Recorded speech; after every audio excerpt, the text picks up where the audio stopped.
offers comprehensive case management to support survivors with legal aid, housing, and emotional care. If you or someone you know needs help, call 919-390-6731. That's 919-390-6731. Or visit wakearmy.org. A few contest rules from sports radio stations The Fan, The Buzz. No purchase necessary, 21 to enter and play. Limited to 1 entry per person and 1 prize winner per family or household per contest every 30 days. Employees of Capital Broadcasting, its agencies, sponsors, subsidiaries, other broadcast companies, and immediate families of the above are ineligible to play. Winners are verified, complete documentation, and are responsible for all taxes and prizes received. All prizes are non-transferable and cannot be redeemed for cash. Winners give sports radio the right to publicize his or her name, likeness, or voice. Sports may change contest rules and prizes at any time and holds no liability for canceled or postponed events. Complete info of sports radio contests available at WRALSportsFan.com or during normal business hours at 3100 Highwoods Boulevard in Raleigh. Every year across America, a staggering 4.2 million youth are homeless or trafficked. Covenant House is the national leader providing safe housing for youth, 50 years strong. Help us fight youth homelessness. Go to covenanthouse.org. Prescriptions require an online consultation with a healthcare provider who will determine if appropriate. Restrictions apply. See website for details and important safety information. Price varies based on product and subscription plan. Hey guys, let's talk ED because millions of men experience it. But not everyone can access or afford treatments like Viagra. Hims can help. Through Hims.com, you can access a full range of treatment options for ED through a 100% online process. To start your free online visit and save up to 95%, go to Hims.com/joy. HIMS.com/JOY. This hour of the Triangle Sports Leader is powered by Ritchie Law Firm, injury lawyers. Ritchie Law is on top of it. Go to RitchieLaw.com. That's RitchieLaw.com. WCMC HD1 Holly Springs. Take us with you on the radio, Instagram, TikTok, Alexa, and YouTube. 99.9 The Fan, the Triangle Sports Leader. I'm WRAL meteorologist Elizabeth Gardner. Get outside, enjoy another gorgeous day. Temperatures well above normal with a high at 72 under sunny skies. It's a mild night tonight with a low near 50 and another warm day tomorrow with a high of 75. But around the time of the evening commute, a front comes through with a chance of showers and thunderstorms. Weather update brought to you by Newcomb and Company, where your comfort is their business. Visit newcombandcompany.com. 3 o'clock check of your money. Dow Jones down 204 points to 43,416. Market update brought to you by Habitat for Humanity Restores. Habitat for Humanity Restores have a huge selection of high-quality building materials at a fraction of regular retail cost. Come shop and save on your next project. Find locations at trianglerestores.org. Back for Struble to score! Deflected out in front. Juraj Slafkovsky, the first overall pick in 2022. Now bouncing puck. They'll score. A knuckleball as Anderson wanted to play it clean. Behind the net, Suzuki. He reverses it all the way to the point for Lane Hudson. Hudson jumps in on the play. The Habs keep it in and a shot, they score. And now another shot. Hudson gets it through. It's deflected. The Drive with Tim Donnelly on 99.9 The Fan. The Drive with Tim Donnelly, 99.9 The Fan. Canes fans, how we doing? I feel like we need a wellness check.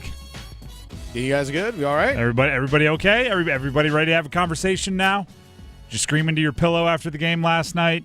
Went out to the garage, hit the heavy bag. You mean during the game? Well, the game was over. Yeah. The clock may not have expired yet, but the game was over. Good point. Tim Donnelly here. That voice you just heard, Dennis Cox, will be producing. Can everyone, and I mean this honestly, like borderline literally, can all Canes fans, players, Canes coaches, media members that cover the Canes, arena workers at the Lenovo Center, can everybody involved take a big deep breath? Just like an old school woosah. Just woosah. Well, Jacob on our YouTube live chat said, I'm still crying. Okay, exactly. Just the emotion needs to come out. I'm fine with it. By the way, I was on Twitter last night. I saw the emotion coming out. But once you gather yourself, deep breath. If you need to go take a moment to yourself, do so, but then come back with a clear mind. Everybody just needs to chill. It seems like every single possession, every single shift is being treated like life and death. Everyone's hyperventilating out there. Just chill a little. Things will figure themselves out. I was exhausted watching that game last night. I'm watching it just like why? It all felt like the last 10 seconds of a 1-point game. Except it was like 20 seconds into the game. And I was trying to watch two games at once. I'd watch the Duke game because the Duke basketball game was going on and they were smoking Miami. Like nobody's heart rate was above 50 over there. You'd watch that, you'd almost fall asleep. Come over to the Canes game, your eyes would glance to the other, and all of a sudden it'd be nuts. Rod Brindamore, after the game, started talking about the things that the Canes need to change to get back to their successful way of playing. You look at our identity of our team, it's definitely changed in the last couple of weeks. We've kind of changed the way we play a little bit, and that's, no knock on the guys we brought in. They're great players, but we have to remember how we played the game, and I think we've kind of changed a little bit and clearly not working. Listen, I don't think anyone's identity can change in a couple weeks. You might not be playing like, right? Do you know what the Canes need? They need a Snickers. You're not yourself right now. You're hungry. Grab the Snickers. Don't make it out to be more than it has to be. Jordan Stahl, the captain, after the game. I just don't think we're defending well enough. I think, we're kind of hoping to outscore teams and hoping to outchance teams and kind of playing that 50-50, if we get more goals than them kind of thing. And we've always been built on a club that defends and defends well, and I think we've slipped in that aspect of our game. Here's my message, okay? Here is my message. And yes, because it's me, it's going to be an analogy, but I think it's a good one. Where the Canes are right now stinks. It's not fun. Right, you look at the last 7-8 games, you look at the results since the Mikko Rantanen trade. It's not a fun place to be. It's not fun to be a fan. They're not fun games to watch. I'm sure they're not fun to play in. It's not good. But you ready for the analogy? Do you know what the Canes season is right now? It's a wet football. It's a wet football. Because here's the thing. I played quarterback, and I absolutely hated playing in the rain. Okay? Hated it. For whatever reason. Actually, we're going to wrap in all the weekly topics. The combine starts tomorrow, right? The NFL combine. What are they going to measure for quarterbacks? Hand size. Hand size. There it is. Everyone's favorite. Oh yeah. Says a lot about somebody. Can you make it? Can you make the spiral spin? Can you spin it in bad weather? That's decided by if you have a 9.5-inch hand or a 10-inch hand. Everybody knows that. So here's what I mean when I say it's a wet football. I don't want to digress too far. If you haven't played quarterback or you haven't thrown in the rain, and there's really not a reason for many of you to do so, it goes counterintuitive. Do you know how you have a better grip in the rain on a football? You loosen your grip.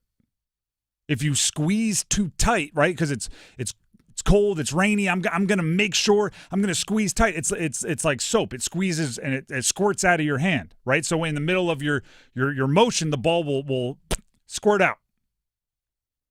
Instead, what you have to do is focus on keeping a nice loose grip, and then you can sling it like more closely to what you would do in a nice sunny, wind-free day.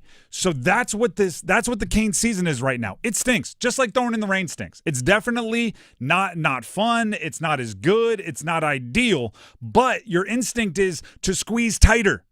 Your instinct is on this possession, on this shot, I am going to overcome the glass ceiling that has held back the Canes in the last 6 years. I'm going to make the Mikko Rantanen trade look like a success. I'm going to save Rod Brind'Amour from the scrutiny of everyone criticizing his decisions. I'm going to make my own contract worthwhile. I'm going to do all of this. I'm going to prove all of this. I'm going to rub it in all the haters' face on this particular shot. Squeeze too tight, squirts out of your hands. You lose 4-0 to Montreal on a random Tuesday. Just loosen your grip a little bit. Just understand the core level of what's going on here.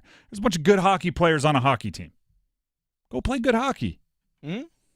Right? Rod Brind'Amour shuffled up the lines yesterday, and there was 11-7. I don't know what happened with Jost kind of in the pregame that made them flip and do a little line gymnastics. But I'm not even going to focus on that. Whoever's out there, play good hockey. We are like 30 seconds away from going full Mighty Ducks. It was Ted Lasso, full Disney / sports television show, and taking all these guys to a roller hockey rink and having them scrimmage against middle schoolers just to remind them how they fell in love with the game. I need Jarvis to play his role right now. I need Jarvis to get everybody laughing right before puck drop. Everybody to relax. Right? It's not great. I'm not the fans that were really upset yesterday, I get it. The fans that are demanding motion, right? If things aren't going well, I need you to do something. I get it. I hear you. I'm not discrediting any of those feelings. But I've watched a lot of sports in my life. I've been a part of a lot of sports in my life, and I'm pretty sure the way you get to the next level, the way you fix it, isn't through fake hustle. It's not through, I got to go do a lot because a lot needs to be done. It's looking at it and saying, I think this one might just need some time. I think this one might just need some patience.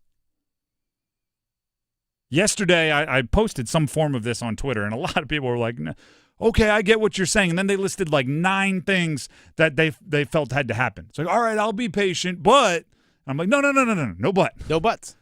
Just relax. I was sending back Yoda GIFs. I was sending back like patient we must be. Like I was just everybody chill. I know like Aaron in our YouTube live chats says I've got too much stress in my life from school and work for the Canes to stress me too. Exactly. Like I'm not discrediting any of that. And whether you're joking or not, I get it. We come to sports for the escape. I try to be that here on the show. That's fair. I understand that. And over the last 5-6 years, they've probably been one of the more stable things in your life. You show up, you're going to get a good, hard-nosed hockey game with players you're used to, and way more often than not, you're going to win in the regular season.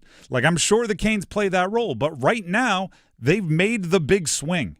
They've done the big thing. They went and traded for Mikko Rantanen. That's going to be a bit of an upheaval. Now you just give it time. Give it time. Last night, bad game. Bad game. But it's hard for me to believe that bad game was not partially driven by the fact that they were trying to prove that the last stretch is not what they really are, and they were going to prove it all in one random game against Montreal. And then you get down 2-0 quick, and it's all of a sudden just bad news from there. And now you're chasing the game. You're bad. Exactly. You're pressing. You know, and again, in football, we used to call it trying to score the 25-point touchdown. Right? You're out there throwing deep on first down just because you're trying to make up the whole gap in one play. It doesn't exist. There is no shot that you can score, no matter how cool it is, no matter how much awesome stick handling, no matter how much you go barred down, there is no shot that's going to put you ahead of the Washington Capitals. There is no shot that's going to win you the cup in February. There's no shot that's going to make the Mikko Rantanen trade an overwhelming success in one fell swoop. It's about just playing good hockey consistently, and over time it'll all happen. Trust the process, and I know that's gotten a bad intonation thanks to the Sixers. I said it might trigger some people. Just, and I'm a Sixers fan, so I get it. Like, trust what the term "trust the process" meant 20 years ago. Trust the recipe, trust the players, Trust that you know what you're doing. Other than that, yeah, you're going to be a little fanatical. You're a fan. But other than that, watch, give it time. We'll all wear Whalers colors tomorrow, and we'll all feel good. It is a cool logo. Very cool logo. Yeah, it is. It's a very cool logo. The Drive with Tim Donnelly, 99.9 The Fan. Last night I mentioned there were 2 games going on, same time. One made me very, very anxious and nervous, and that was the Canes game.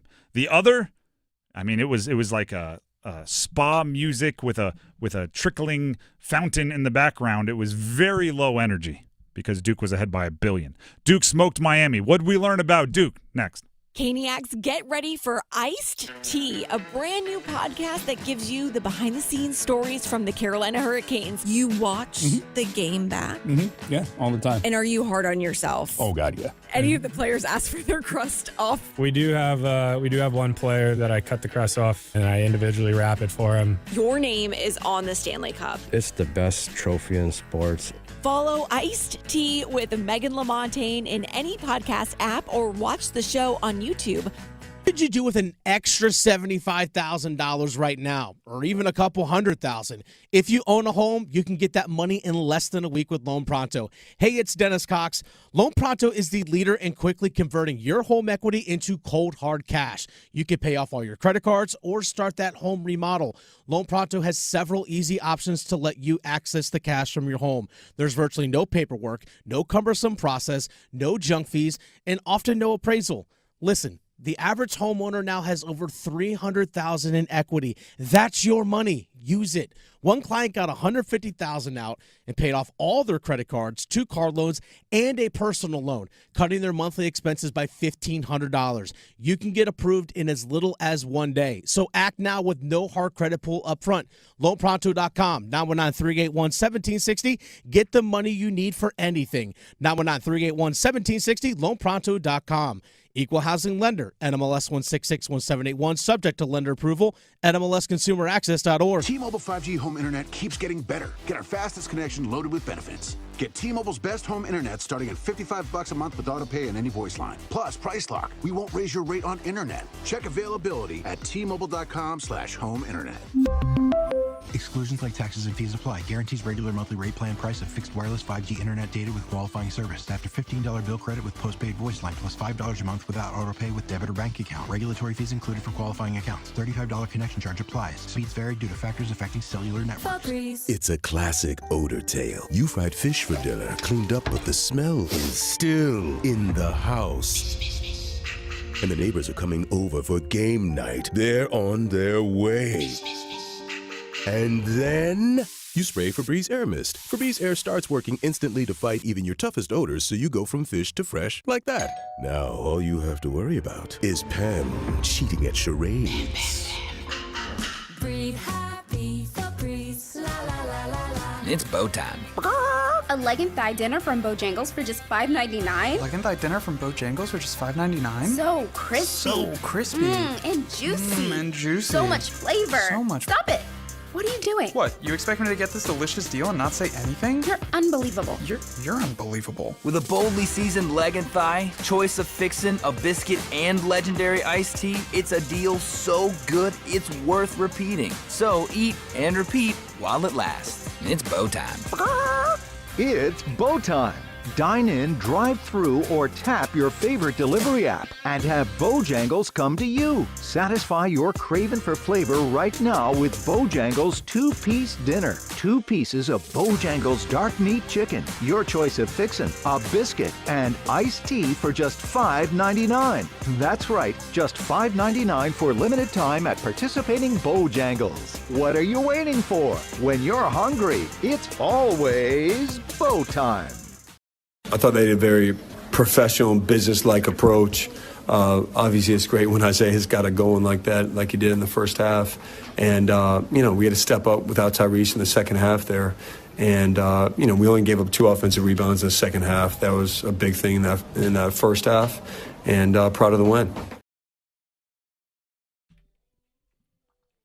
The Drive with Tim Donnelly, 99.9 The Fan. This is going to sound weird. Duke won last night by 37 points in an ACC game? Like coasts, I believe is the correct term. Yeah, it could have been. If they would have went pedal to the floor, they probably could have won by 50 against Miami.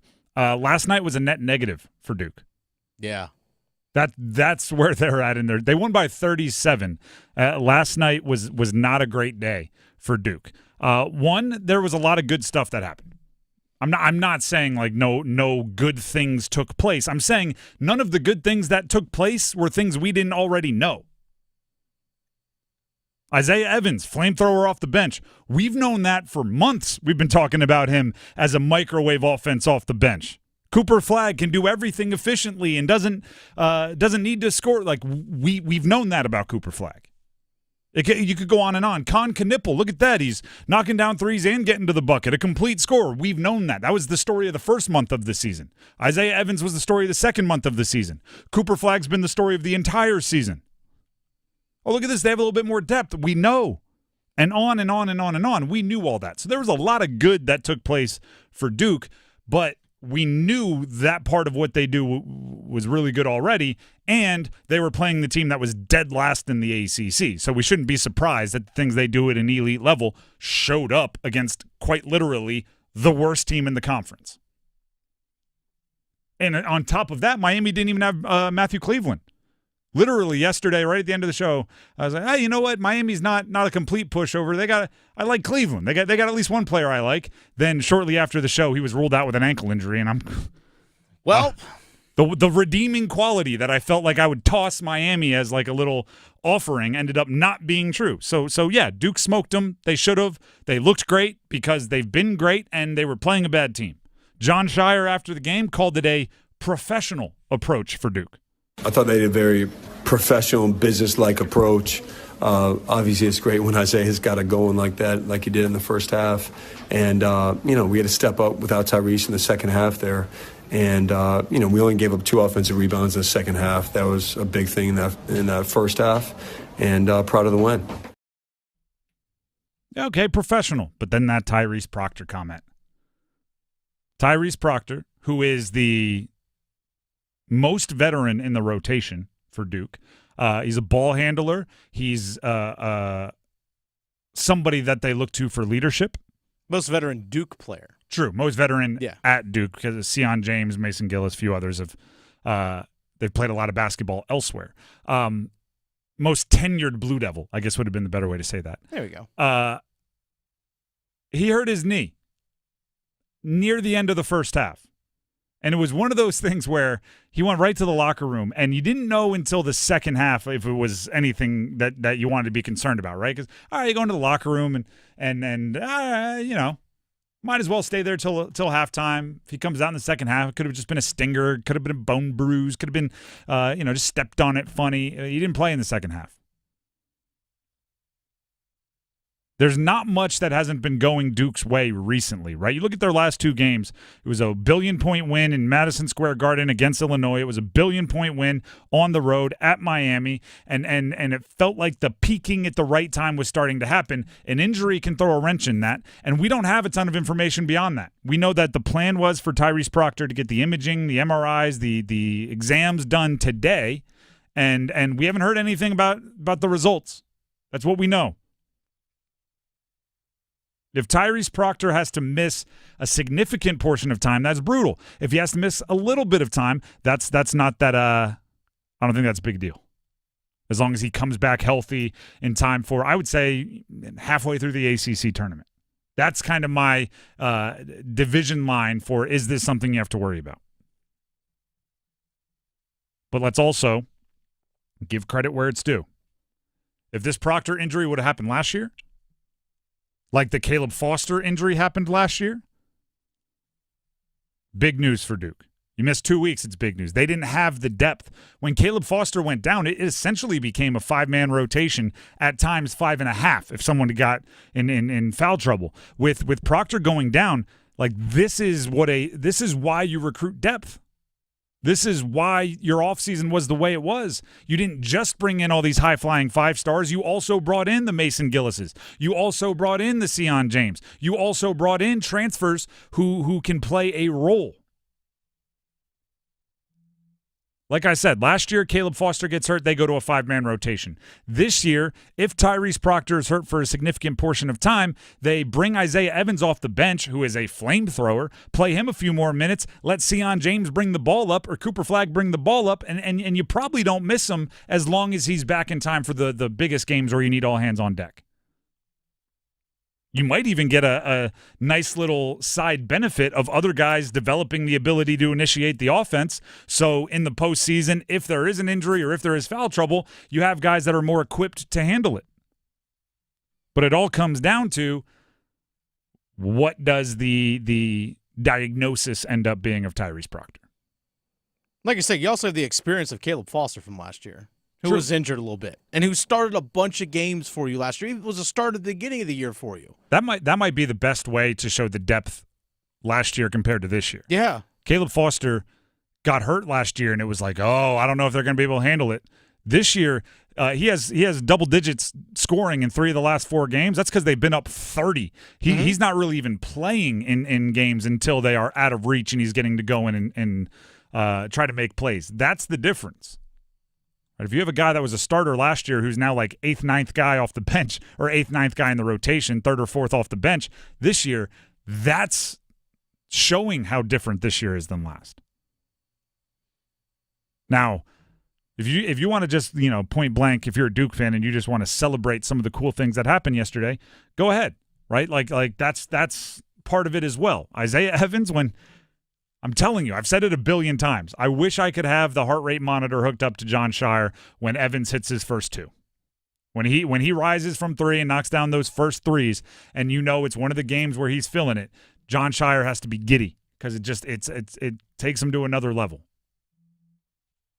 I saw a social media clip. It looked like maybe local news, and Isaiah Evans is he's a North Carolina native, so somewhere across the state. It was social media, so I didn't get the full clip, but it was basically Isaiah Evans' high school coach saying when he starts doing the big clap, when he's doing the big clap right in front of him, like everybody from his hometown knows, like, uh-oh, here it comes. He did it a few times last night, right? And that's fun. So Duke fans, enjoy that, but understand that Tyrese Proctor news should keep you on edge. If for nothing else, like I said, he's the longest tenured Blue Devil, so he's somebody you look to. I hate this term, but coach on the floor-ish. I hate the term because it's like, well, veteran players, they're not coaches. They're just kind of players that know what they're doing. But he's a player that knows what he's doing. The Drive with Tim Donnelly, 99.9. The Fan, 97.60, the score. Wasn't even close. Wasn't. Leading rebounder, 5 rebounds for Duke. That's funny. The Drive with Tim Donnelly, 99.9. The Fan. We have the Dean's List coming up. May have already mentioned somebody that's going to make the Dean's List. That is a little hint if you want to try to guess, play that game. But before we get to that, here's Dennis Cox. Dennis Cox here for my friends over at Law Tigers. Folks, think about this beautiful day that we have going on right now. Cruising around town. Maybe you have the windows down. Imagine cruising around town in your own custom-built motorcycle.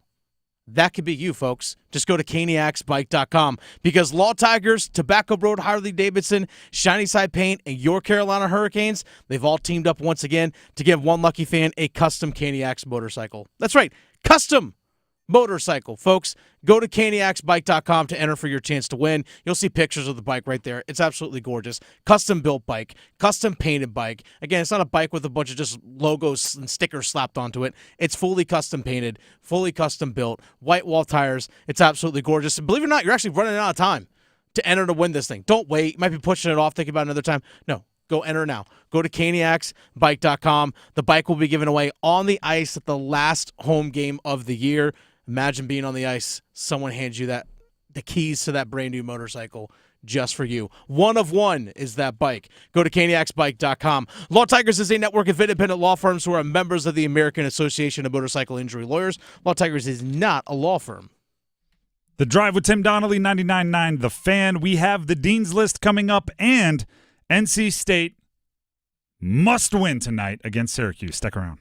Move your sports day forward. The need for John Shire's Duke Blue Devils team to roll white hot into the ACC tournament and blow through the bracket is clearly evident The selection committee is only putting in 4 teams and suggesting Duke might not even be a number 1 seed. I'm not sure what more they can do at this point to grab respect. I suppose juggle flaming swords? Get set up. Join Next Up with Paul Ihander. Mornings at 9 on 99.9 The Fan, the Triangle Sports Leader. That's the ease at which you get information. You want it, you get it. Like that. Ask your phone. Group chat. Smartphone. You're always connected and informed in real time. No waiting. So if you're diabetic and still using finger sticks to read your blood sugar, what are you waiting for?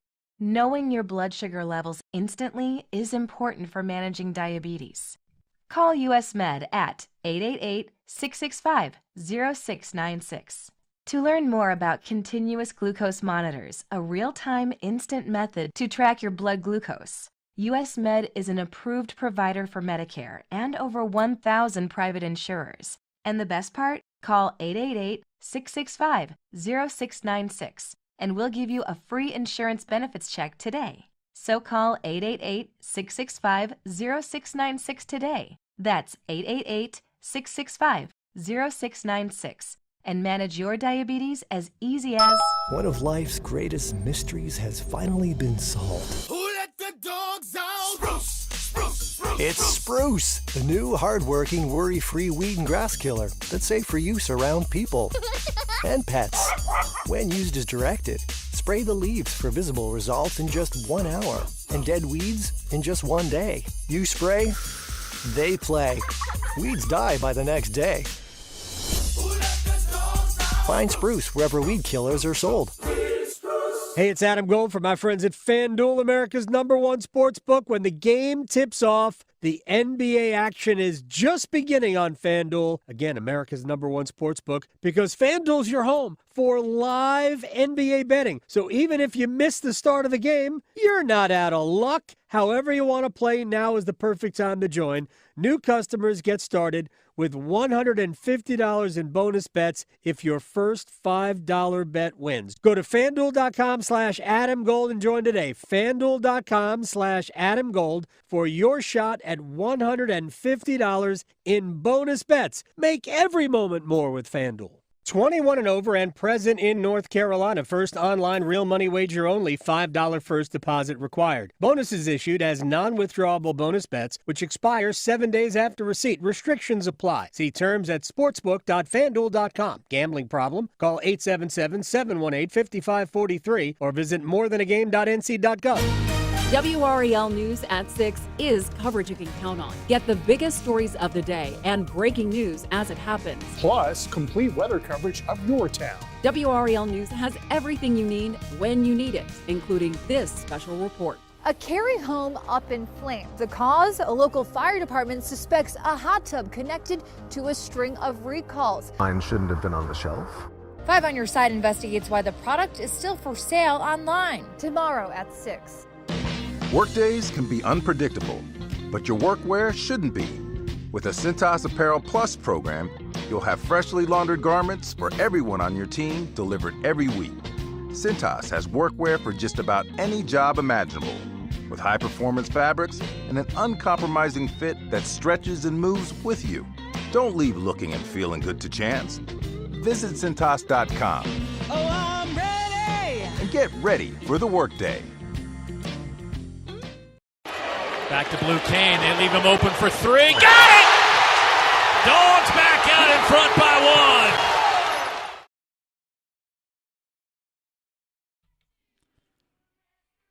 The Drive with Tim Donnelly, 99.9 The Fan.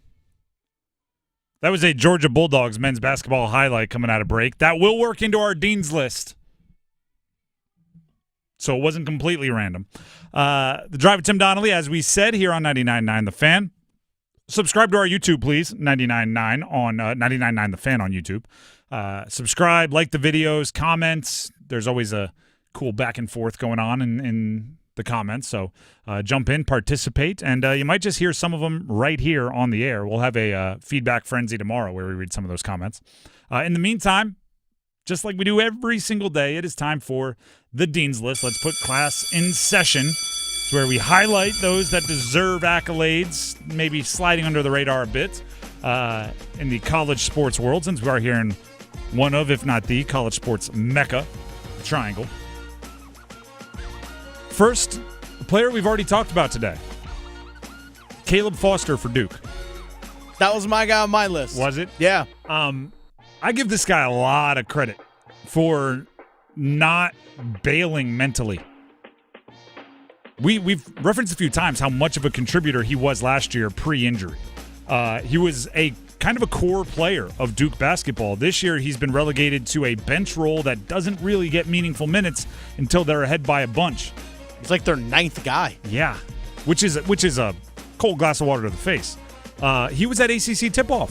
When he was. When we were at the ACC tip-off event, kind of the media opening day for basketball, it was Tyrese Proctor and Caleb Foster, along with John Shire. We talked to him. It's hard to go from like that guy to ninth off the bench, or ninth guy in the rotation, fourth off the bench.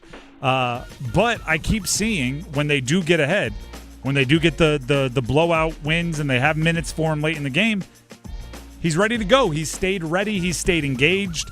I mentioned this earlier. He has double-figure scoring in 3 of the last 4 games, even though he hasn't really gotten in the game until things have gotten out of hand. Now, I don't know what that means for his future. I don't know if after kind of this class of freshmen and pro prospects leaves Duke, if he sticks around and has a bigger role. I don't know if he's putting together a pretty good film for the portal. I don't know what his future is, but I know for at least this year, he's stayed ready in the face of a kind of demotion and role, which is wildly impressive. I know a lot of college sophomores that would not react as adults, and I wouldn't negate them for it, right? It's tough to deal with. Next up on the Dean's list, I promised you that the Georgia highlight there would make sense. The Georgia men's basketball team makes the Dean's list for putting Florida fans in their place. Take that. I don't know if everybody else saw this. I'm obviously overly connected to the local sports world. The AP poll that came out earlier this week flipped Duke and Florida. Last week, Duke was 3rd, Florida was 2nd. They both won their games last week, and then this week, Duke was 2nd and Florida was 3rd. Off the heels of that dominant victory against Illinois in Madison Square Garden, Duke jumped Florida. Florida fans, not real happy about that, right? Because they didn't lose any games, so why would they fall from 2 to 3? The ACC stinks. The Duke hasn't played anybody. Look at the Florida fans, not happy. Which, fair. You can be mad. Do whatever you want. But you can't show up and lose to unranked Georgia the next game after you're that defiant that it is incredulous, that it is ludicrous, that it is complete blasphemy that you fell from 2nd to 3rd in the country. Guess what, Florida? You'll be falling farther now. You will be. I don't know if it's 2 spots. I don't know if it's 3 spots. I don't know if it's 4 spots. But you're not number 2 for darn sure after losing to Georgia. So my advice to Florida, as taught by Georgia, the lesson has been given. Worry about yourself. Zip it. Worry about yourself. Last Dean's List member. Did you have anyone other than Foster you wanted to throw in there? Foster was going to be my guy. Next Dean's List member, last Dean's List member for me, are the ACC guys that have been invited to the Combine. First of all, just being invited is a big deal. Guys like Davin Vann at NC State didn't get the invite. Willie Lampkin at UNC didn't get the invite. These are some of the best players in college football this year, right? Davin Vann's been part of great defenses at NC State. Lampkin was an All-American at guard for UNC. They didn't get the invite. So congratulations to you for being invited. The powers that be at the Combine thought you were enough of an NFL prospect to make it. Now I'm saying, like, with great opportunity comes great responsibility. I need you to run fast. I am exhausted with the ACC doesn't have the athletes of fill in the other conference. So if just a handful of you could be near the top of like the 40 rankings at your position, just a handful of you could be the highest vert at your position. Just something that says, hey, the ACC has bananas athletes too. In case you're wondering, yeah, I'm looking at you, Omarion Hampton. LaQuint Allen from Syracuse. I'm talking running backs. Bashal Tutin from Virginia Tech. Io Minor, the wide receiver from Stanford that lit up Colorado a couple years ago. Run a low 4.3. Elijah Arroyo, tight end from Miami. Apparently he's going to light it on fire. Watched a couple Miami games. He didn't pop very often. But, hey, show up in the 40 for me one time. A couple of guys on defense. Doesn't have to be all of you. I'm not sitting here saying like Xavier Restrepo from Miami should run a low 40. He's a shifty guy. He's all about angles. But the ones that are supposed to be fast, go be fast. The ones that are supposed to be explosive, go be explosive. It starts tomorrow, by the way. Tomorrow, for Panther fans out there, big day at the Combine for the Panthers. It'll be the D linemen and linebackers. So, I believe the on-field testing starts at 3. Which also happens to be when this show starts. So I will have it up on one of these TVs.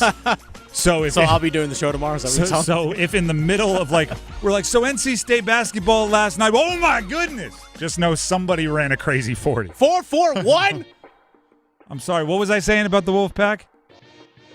Did he really? That's how tomorrow's show could easily go. But ACC guys, show up. That's all I'm saying. Cayman Rucker, do something special.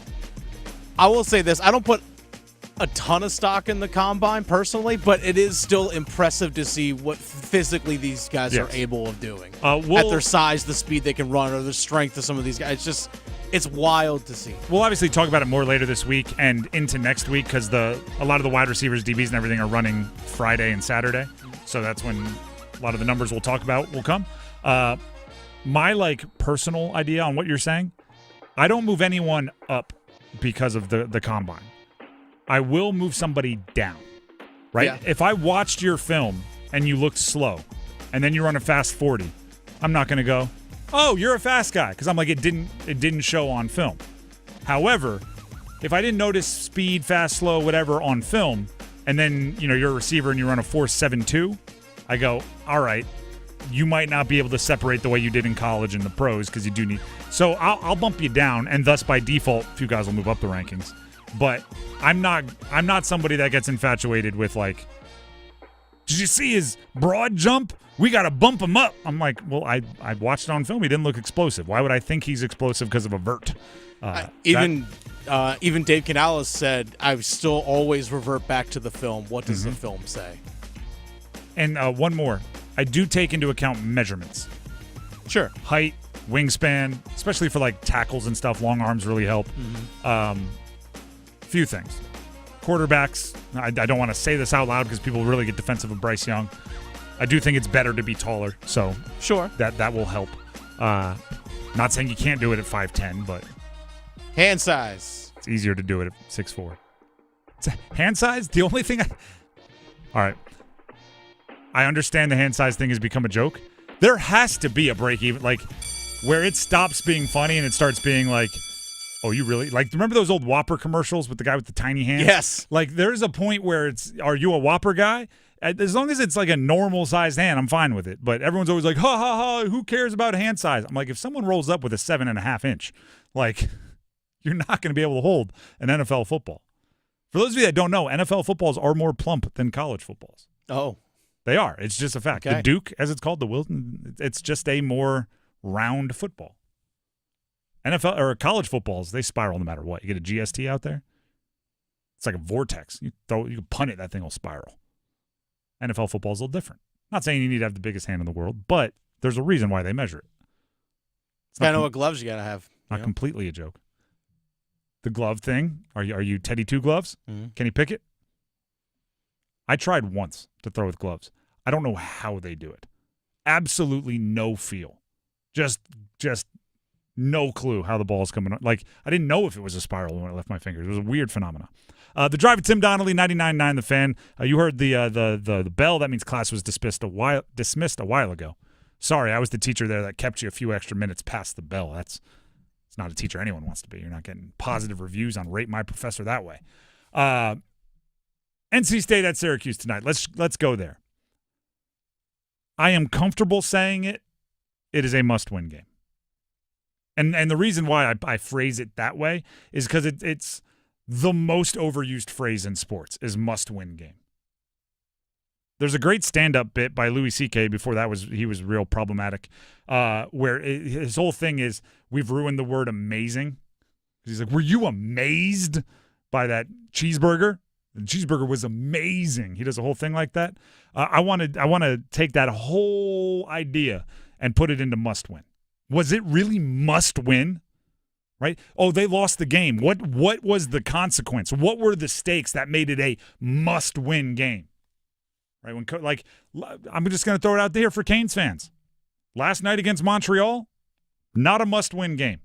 You'd like to win every game. You lose that one, very little concrete. You can't achieve this goal now because you lost that game. State tonight, men's basketball at Syracuse, must win.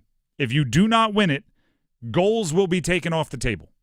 If you do not win tonight at Syracuse, I don't believe you make the ACC tournament. If you do not win tonight at Syracuse, I believe you are opened up to an immense amount of embarrassment, ridicule, jokes. Your rival will twist the knife, throw salt in the wound, whatever your metaphor is, because you will be the first, and also the first with the opportunity to even do it, but you will be the first ACC champion, reigning ACC champion, to miss the ACC tournament. And it's not, again, I said this earlier in the week, it is not like the ACC went to a format where, 18 teams, so now we're only going to have 6 in the tournament. 15 teams make the tournament. You just had to not be in the bottom 3. And if you lose tonight at Syracuse, I believe you will be in the bottom 3. Must win. If you win, I think there's actually a pretty good shot that you squeak in as the 14 or 15 seed. Because Syracuse you would then own the tiebreaker against Syracuse, which would really, really help. So this is a very big game for NC State. It shouldn't be, but it is. Now, how do you win? Right? Because it's one thing to just imagine if that were the pregame speech. We have to win, fellas. It all rides on this. It is a must win. If we don't win, people are going to be giving us pity. Our family and friends will be awkward talking about our season around us. Our rivals will be making fun of us. We have to win. All right, let's go. And then the coach just walks out of the locker room. No, you got to give them some how-to. I'll give you the easiest way they win is if Paul McNeil's scoring emergence is real and sustainable. Right? How many times have we said it? How many times has Kevin Keats talked about it? How many times has anyone that's watched State this year said, really feels like they're missing a go-to scorer?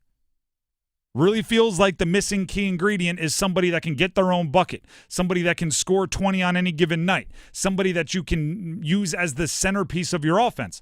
Paul McNeil over the last 3-4 games starting to emerge. He's a freshman, right? We played the clip earlier this week of Kevin Keats saying, man, the way this guy has matured as a basketball player, playing both sides of the floor, as a person, as a college student, from the beginning of the year to now, it's immense, and he's now getting the opportunity to show off his unbelievable scoring ability. And McNeil did score 71 points in a game last year in high school to break the North Carolina high school state record. So the dude's a hooper. Dennis has done a great job tracking down that audio I just described, so I'll let you hear it from Kevin Keats himself. Well, he's grown, man. God, if you would have saw him the first month or two, man, what a talented high school scorer. But, couldn't guard anybody, didn't have, any interest in guarding anybody, really wasn't making his shots, wasn't in shape, really loved college basketball. I mean, really loved college life, NC State. Like, I had to bring him in at one point. It's like, man, are you partying every night? But that's what freshmen do.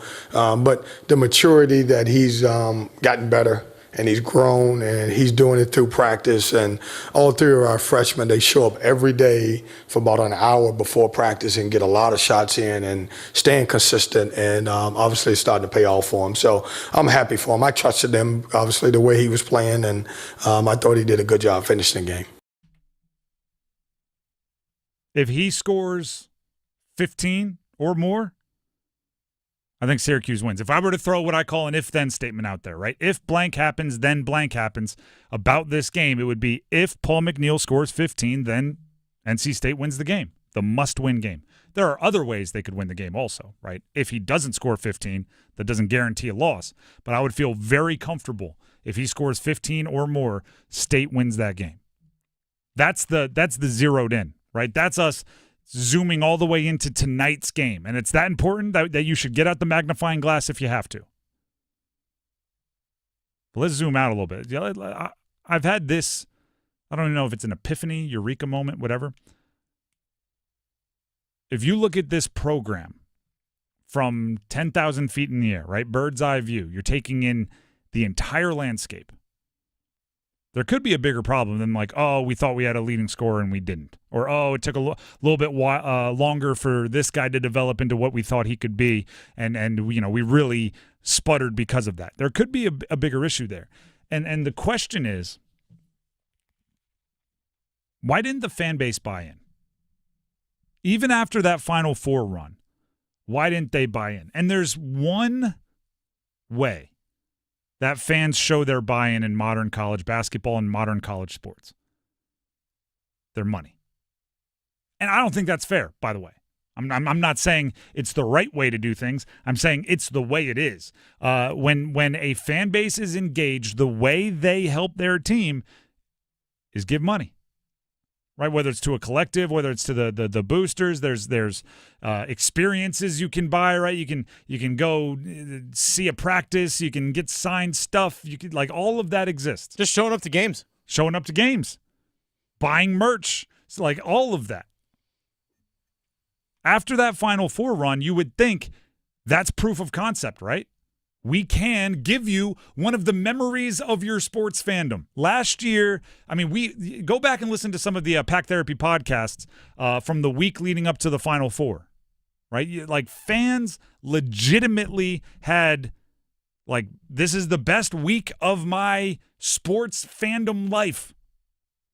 State gave that to you last year. That should be proof of concept. If you want it to happen again, open up your checkbook. But for whatever reason, it didn't seem to happen, right? And there was some articles out there. Corey Smith, Pack Pride, ended up giving a little bit of a realism, right? Saying some of the numbers of what some people out there think NC State had to spend in NIL were severely inflated. He had it, below $3 million and maybe even less than that. That's really weird to me. That's strange, right? The treadmill of mediocrity happens at every level of sports, right? If you are consistently finishing between 6th and 9th in your conference, I think it's hard to raise money because nobody is emotionally moved. You're just kind of like, all right, we won some games, we lost some games. It is what it is. If you finish dead last, like they are this year, I think that's a way to fundraise because everyone's like, I never want that to happen again. What do I have to do? And if you win the conference and go to the Final Four, you should come back the next year with nicer things. Why didn't that happen? I think the obvious kind of on the surface answer is the fan base considered it a fluke. The fan base didn't give credit to the people in power for pulling it off. They said well, yeah, that was fun, but I'm not going to give you money and trust you to do it again. That was lightning in a bottle. I don't even know if this is a quality, right? I don't know if this is a trait. But maybe the most important thing in being a college coach or GM or fundraiser, marketer, director, whatever you want to call it, moving forward will be, do fans trust you to spend their money? Did they think they will get a return on that investment? If I give you X amount of dollars, will your program give me that amount of enjoyment back? Why don't State fans think that, if they don't? That's the question. And by the way, that's the question every team that isn't one of the top spenders in their conference is feeling right now. I was telling Dennis, and it's a great Athletic article. You can go check it out right now. It's on The Athletic. It is about football transfer portal prices. I've been trying to find numbers on how much guys are making for really since the inception of NIL. How much does it cost to have a starter? How much does it cost for this? How much does it cost for that? The numbers will astound you. There was an anonymous survey of position coaches in The Athletic. That's what I'm referring to. I mean, if you want a legit wide receiver at the Power 5 level, you're talking upper six figures, $600,000 plus. If you want a legit premium position player at the group of 5 level, okay, so you're talking edge rusher, you're talking quarterback, you're talking, outside wide receiver. You're looking at $200 plus grand at the group of 5 level. It costs money to put together a team. Basketball, you may not need as many players, but the price is likely higher than even that. After a Final Four run, the coach should feel the ability to go top shelf. Right? I think. It's like you just got your bonus.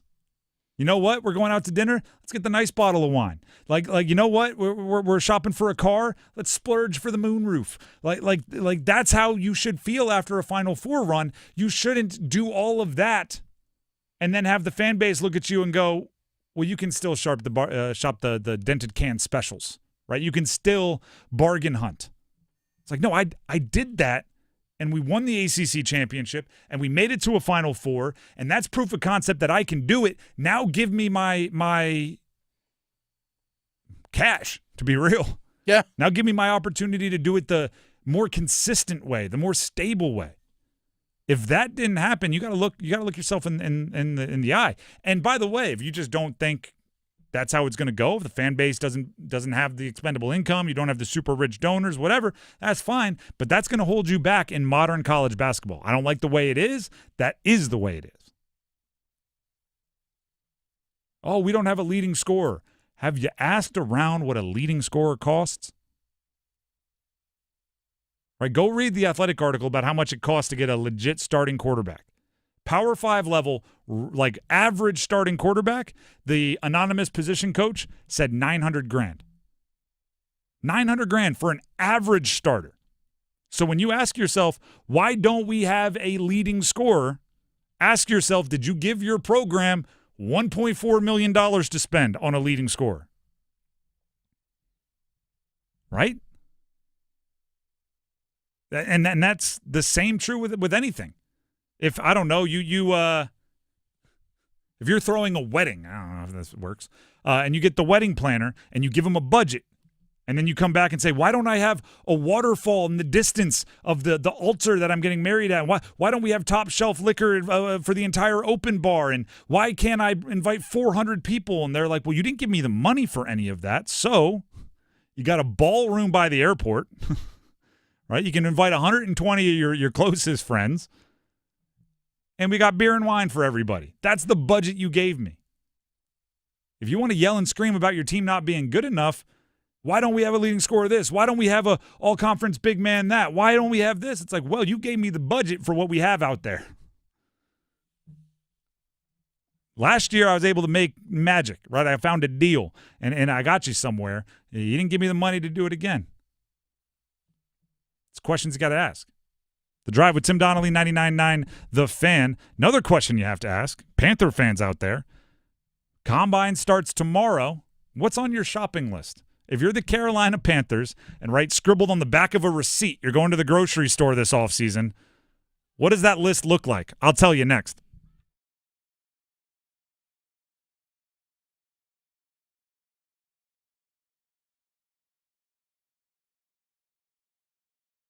Evan, Canty, and Michelle are unsportsmanlike. I know we don't want to degrade the trade yet, but if Luka and LeBron and the Lakers win a title this season, does it matter whatever happens with the Mavs in the future? Nope. It doesn't. I wonder how nervous they are in Dallas, because if he goes on and wins a title this year, it doesn't matter if 5 years from now they win a title. Forever, we will say, what a dumb move. Mornings from 6 to 9 on 99.9 The Fan, the Triangle Sports Leader. Fargo, your virtual assistant from Wells Fargo, makes banking faster and easier. Like this. Fargo, what did I spend on groceries last month? And this. Fargo, turn off my debit card. And this. Fargo, what's my checking account routing number? And that's just the beginning. Do you, Fargo? You can in the Wells Fargo mobile app. Learn more at wellsfargo.com/getfargo. Fargo is only available on the smartphone versions of the Wells Fargo mobile app. Wells Fargo Bank N.A., member FDIC. It's bow time. A leg and thigh dinner from Bojangles for just $5.99. Leg and thigh dinner from Bojangles for just $5.99. So crispy. So crispy. And juicy. And juicy. So much flavor. So much. Stop it. What are you doing? What, you expect me to get this delicious deal and not say anything? You're unbelievable. You're unbelievable. With a boldly seasoned leg and thigh, choice of fixin', a biscuit, and legendary iced tea, it's a deal so good it's worth repeating. So eat and repeat while it lasts. It's bow time. It's bow time. Dine in, drive through, or tap your favorite delivery app and have Bojangles come to you. Satisfy your craving for flavor right now with Bojangles 2-piece dinner. 2 pieces of Bojangles dark meat chicken, your choice of fixin', a biscuit, and iced tea for just $5.99. That's right, just $5.99 for limited time at participating Bojangles. What are you waiting for? When you're hungry, it's always bow time. Diabetes, high blood pressure, anxiety meds, everyone's on them. If you're a 50-year-old male, maybe a bit porky, and you may even have type 2 diabetes, $1 million of term insurance may only cost you about $200 a month. Call Term Provider. Speak with Big Lou at 800-444-2013. Big Lou will find a term life policy for you even if you have type 2 diabetes, are overweight, or have high blood pressure. Term Provider has helped thousands of people like you who think they can't afford term life insurance. To buy $1 million of affordable term life for you, all you need to do is call Big Lou at 800-444-2013. Lou will make sure the scales are tipped in your favor. Call 800-444-2013. Big Lou will answer your call and work to fit you into a term life policy that you can afford. Remember, Big Lou's like you. He's on meds, too. Call 800-444-2013. 800-444-2013. This hour of the Triangle Sports Leader is powered by Ritchie Law Firm, injury lawyers. Ritchie Law is on top of it. Go to ritchielaw.com. That's ritchielaw.com. They score! WCMC HD1 Holly Springs. Take us with you on the radio, Instagram, TikTok, Alexa, and YouTube. 99.9 The Fan, the Triangle Sports Leader. I'm WRAL meteorologist Elizabeth Gardner. Another day to get outside and enjoy this gorgeous weather. A high of 72 degrees under mostly sunny skies. It's clear tonight and we'll see a low near 50. Tomorrow's warm too, a high of 75 degrees. But a cold front rolls through late in the day. That will bring us a chance of showers and storms. Weather update brought to you by Newcomb & Company, where your comfort is their business. Visit newcombandcompany.com. 4 o'clock check of your money. Dow Jones down 214 points today to 43,406.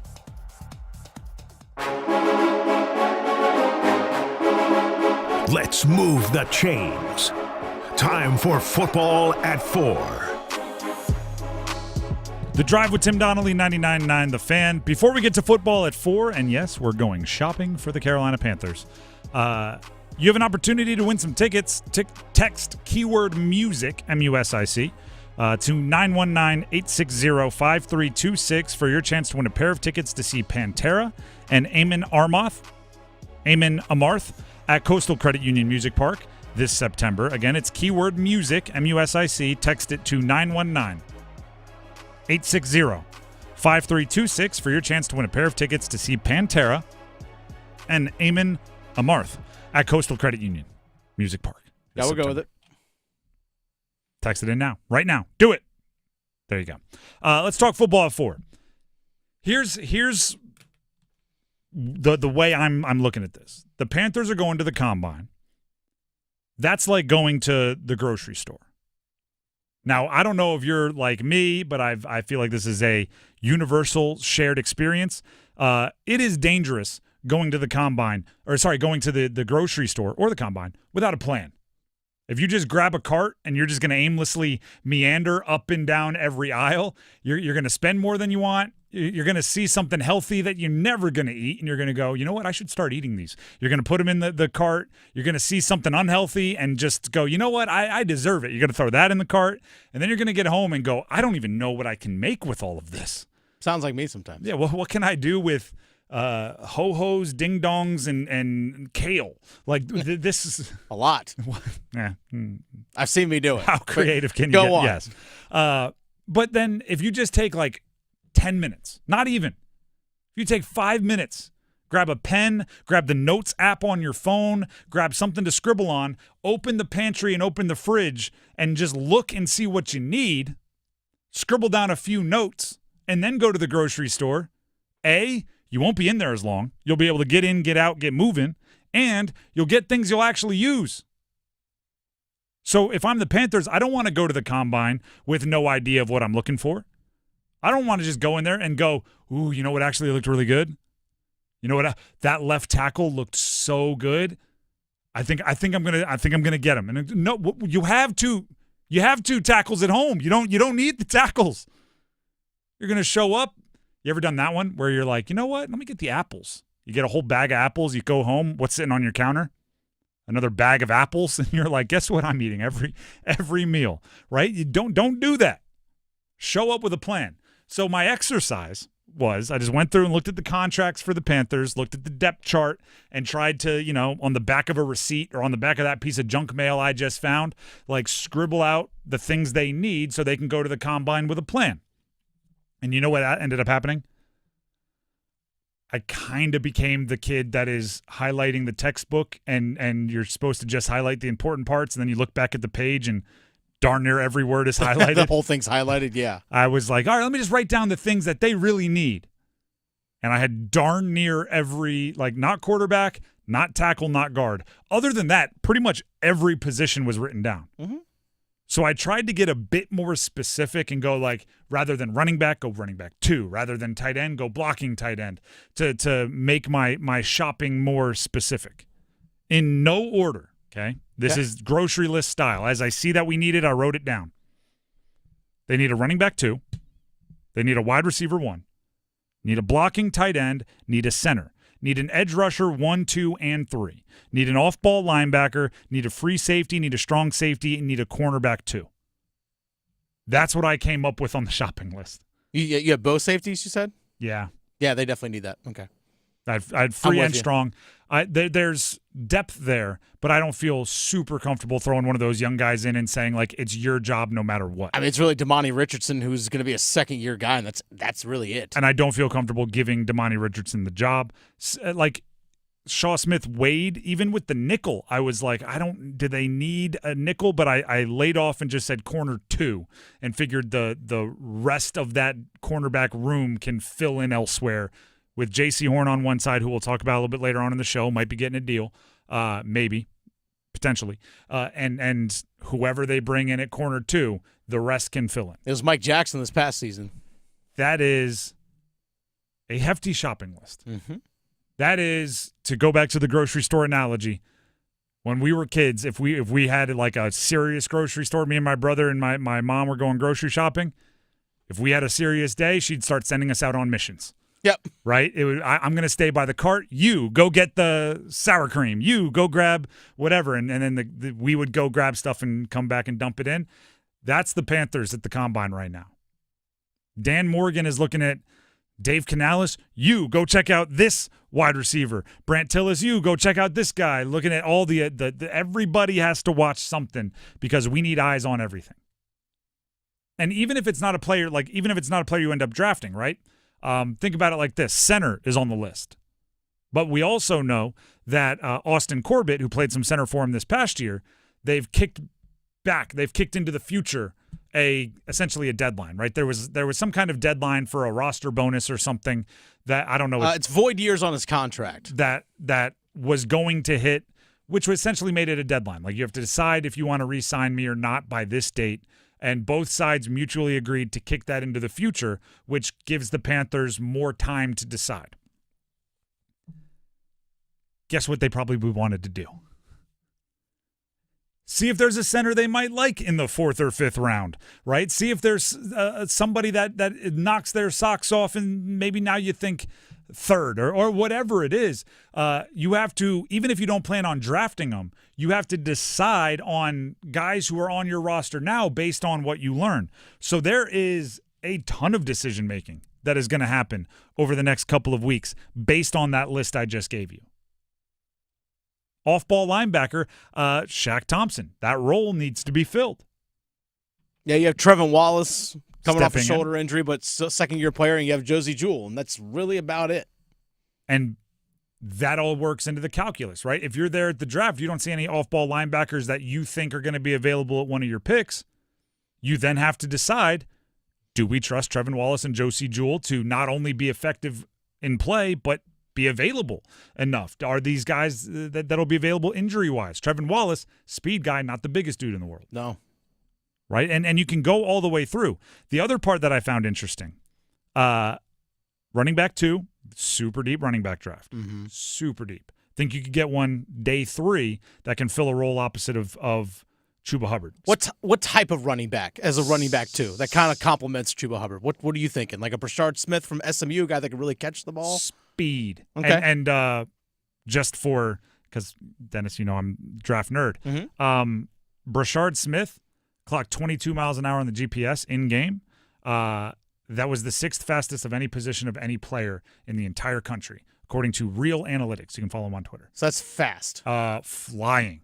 Like Genty, 21.6, something like that. Also very fast. 21.7. Omari and Hampton, 21.6. These are like the fast guys, and almost a full half mile an hour faster is Brashard Smith. So I don't think he'll be there day 3. If he is, slam dunk. Go grab it. But Bashul Tootin out of Virginia Tech, really any of these fast running backs that might be available on day 3, that's where I'm looking there.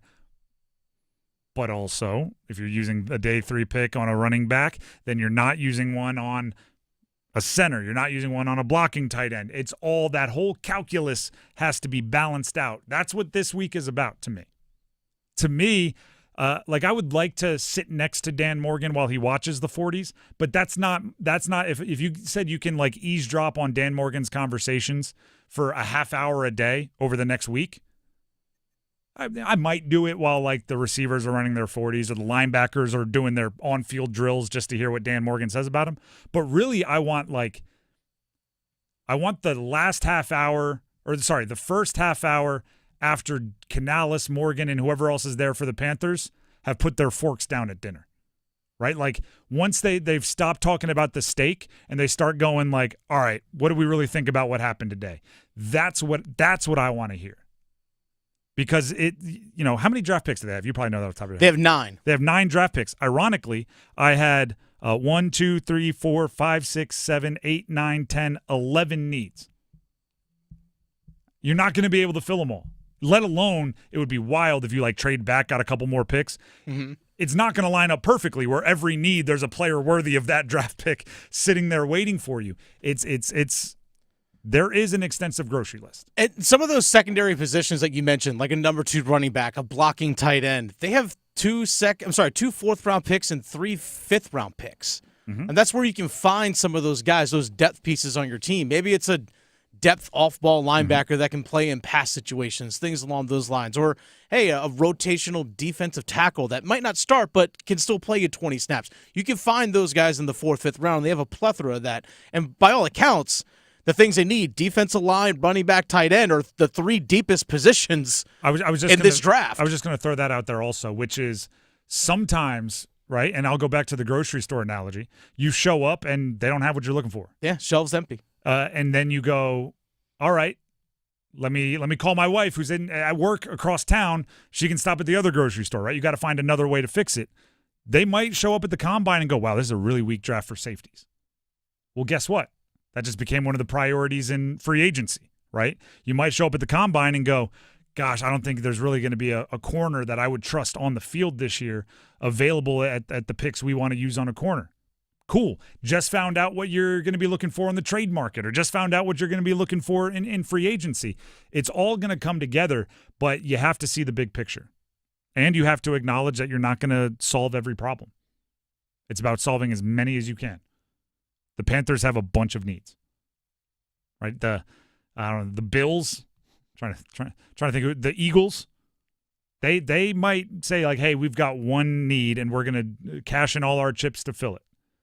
The Panthers are like, well, We've got 9 chips here. We got 14 holes. We're going to have to get creative. But still, make the grocery list before the combine. See what they're looking at. The Drive with Tim Donnelly, 99.9 The Fan. Before we move on, and we have to get to the ladder challenge and hit it and quit it, and then Canes and so much more. Here's Dennis Cox. Folks, time's running out. Believe it or not, time is running out. We're almost into March. Spring is essentially here, folks. Have you been outside? Now is your chance. Now is your opportunity to go to caniacsbike.com to win a custom Caniacs motorcycle. Dennis Cox here with my friends over at Law Tigers. Well, what's this motorcycle you speak of? Again, go to caniacsbike.com. You'll see the bike itself. The Law Tigers, Tobacco Road Harley-Davidson, Shiny Side Paint, and your Carolina Hurricanes, they've all teamed up once again to give one lucky fan a custom Caniacs motorcycle. Simple to enter. Again, go to caniacsbike.com. See it for yourself. It's a custom build. It's one of one. I'm thinking about my motorcycle's in storage right now, and I'm thinking about the beautiful day that we have, and I'm like, you know what? I need to go get my motorcycle out of storage and go out and enjoy the open roads on days like today. Think about that. Just cruising around on a motorcycle, all yours. Imagine it being Canes colors, Canes painted, Canes logo, all on it, custom built, custom painted. It can 100% be yours. Go to caniacsbike.com. It's simple to enter, and time's running out. April 6th is the deadline to enter. April 6th is going to be here before you know it, folks. So make sure you go to caniacsbike.com. Law Tigers is a network of independent law firms who are members of the American Association of Motorcycle Injury Lawyers. Law Tigers is not a law firm. The Drive with Tim Donnelly, 99.9 The Fan. Mikko Rantanen, the future. Is it with the Canes? Is it not? One of the hot button issues in Canesdom. We talk about it and hit it and quit it following the ladder challenge coming up next. The Adam Gold Show. 3-5-1. They have scored 22 goals since the trade. 7 of them came in one game against Utah. There is that. 4 of them came against the Rangers. You know who didn't play in the 7-goal game? Mikko Rantanen. Mm-hmm. They scored 11 goals combined in the other 7 games. They are 1-5-1 in those 7. The Adam Gold Show, weekdays starting at noon on 99.9 The Fan. Dear McDonald's, your breakfast menu? Fire. 10s across the board. I could be happy with anything, even though I order the same thing every time. Thanks for not judging me. I'll try something new next time. Maybe. Get your faves for less. Buy a sausage McMuffin with egg for $2.50 at any size Sprite for $1.49. Price and participation may vary. Cannot be combined with any other offer or combo meal. Ba-da-ba-ba-ba. ZipRecruiter is the place. ZipRecruiter is the place for talented teachers, savvy software developers, and master mixologists. ZipRecruiter is the place where you meet all these people and more. That's because ZipRecruiter is the place for job seekers who are looking for new opportunities. In fact, ZipRecruiter helps 10 million people with their job search every day, so you can find the right candidates right away. Try ZipRecruiter for free at ZipRecruiter.com/free. That's ZipRecruiter.com/free. Progressive knows finding your new home was a dream come true. You wanted a walk-up with central air and a skylight, and you found it. Now, every Friday night, you get to fall asleep to the sound of your downstairs neighbors' dance parties. Progressive can't save you from your noisy neighbors, but we can save you money when you bundle your home and auto with us. Get a quote at Progressive.com. Progressive Casualty Insurance Company, affiliates, and other insurers not available in all states. You know what's fun about Ram Truck Month at John Heister Chrysler Dodge Jeep Ram in Lillington? Nothing if it's not you behind the wheel of a brand new 2025 Ram 1500. With savings as much as $15,000 off a new 2025 Ram 1500, you can have all the fun driving this powerful, rugged truck built for work, play, and everything in between. So get off your keister and get to Heister today. Hurry to Ram Truck Month at John Heister Chrysler Dodge Jeep Ram in Lillington. Don't go through another year with all that high interest debt. Let Loan Pronto wipe it all out now. Hey, it's Dennis Cox. Loan Pronto's Rapid Equity Loan makes it easy to pay off all your credit cards or tackle that 2025 home improvement project. Get cash in your pocket fast. No appraisals, no paperwork, no waiting. Loan Pronto's AI-driven tech gets you approved and funded in as little as 1 day. One client got got $150,000 approved in under 24 hours, paid off all their credit cards, 2 cars, and a personal loan, saving over $1,500 per month. With low fixed rates and lightning fast transfers, you can do it too. Consolidate debt, improve your home, take control of your finances. Imagine being credit card debt-free by this time next week. Don't wait. Call Loan Pronto now, 919-381-1760, or visit loanpronto.com. Get a free rate quote with no hard credit pull, 919-381-1760, loanpronto.com. Equal housing lender, NMLS 1661781, subject to lender approval, NMLSconsumeraccess.org.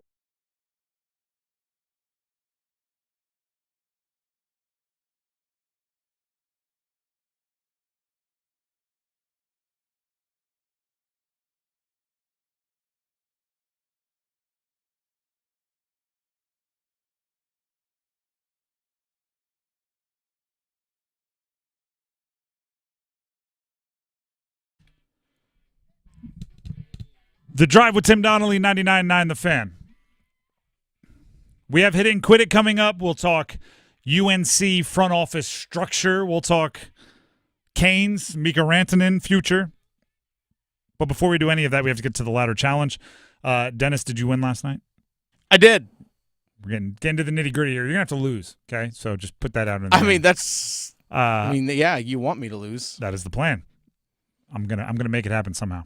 Okay. Remember those old Buffalo Wild Wings commercials where they're like, I really wish we could go to overtime, and then they'd hit a button and like a squirrel would run onto the field and mess up the kick or something? Yes. If whatever game you bet on, if there is a unusual circumstance, just know I had nothing to do with it. I also won last night. Duke minus 12 over Miami. They won by 37. Felt comfortable about that one. Give us your details on make your pick for today since you're in the lead. All right, so last night I went hockey. I went over 3.5 goals scored in my game last night between the Calgary Flames and the Washington Capitals. They scored a combined total of 4, so hit that one. So that was a minus 825. So that put me at $31.20. I'm taking that $31.20, and I'm going to go Devils versus Avalanche tonight in Colorado. Over 3.5 goals of minus 675, so that'll turn into $35.80 by the end of the night tonight. Oh, so you think Martin Necas is going to make that offense better than the Carolina offense with Mikko Rantanen? Hey, I don't care who scores. I see what you're doing there. Dougie Hamilton could score 4. You think taking away Mikko Rantanen made that offense better? I see what you're saying. I just don't think their defense is that good overall. That's what Dennis Cox said. Let him hear about it on our YouTube comments. Okay, well, that's fine. I'm just going to start doing that. I'm just going to start tweeting out things like, "Did you hear what Dennis just said on the show?" And it's just going to be whatever's going to get Kane's Twitter the most riled up. And then just put your ad out there. You want to get him riled up? Just say Brent Burns. Say Brent Burns needs more minutes. So I think the issue is he's not getting into a rhythm. He needs to play like 5 more minutes of ice time a night. He's still developing. Needs to get more special teams. That's sarcasm again. Although, whatever. Tonight, my pick is Clemson, minus 3.5 over Notre Dame. Talking basketball. The spread is 14.5, so I'm teasing it all the way back to 3.5. Clemson is in the upper tier of the ACC. Notre Dame is in the bottom tier, and there is a discrepancy between the upper tier and bottom tier of the ACC. So I think Clemson wins. I think they win by double figures, which will give me plenty of cushion on my teasing it all the way down to 3.5. That'll take my $11.85 after I failed earlier this week and bring it all the way up to $13.49, which will end up being enough to win once Dennis loses. What game the Avalanche game.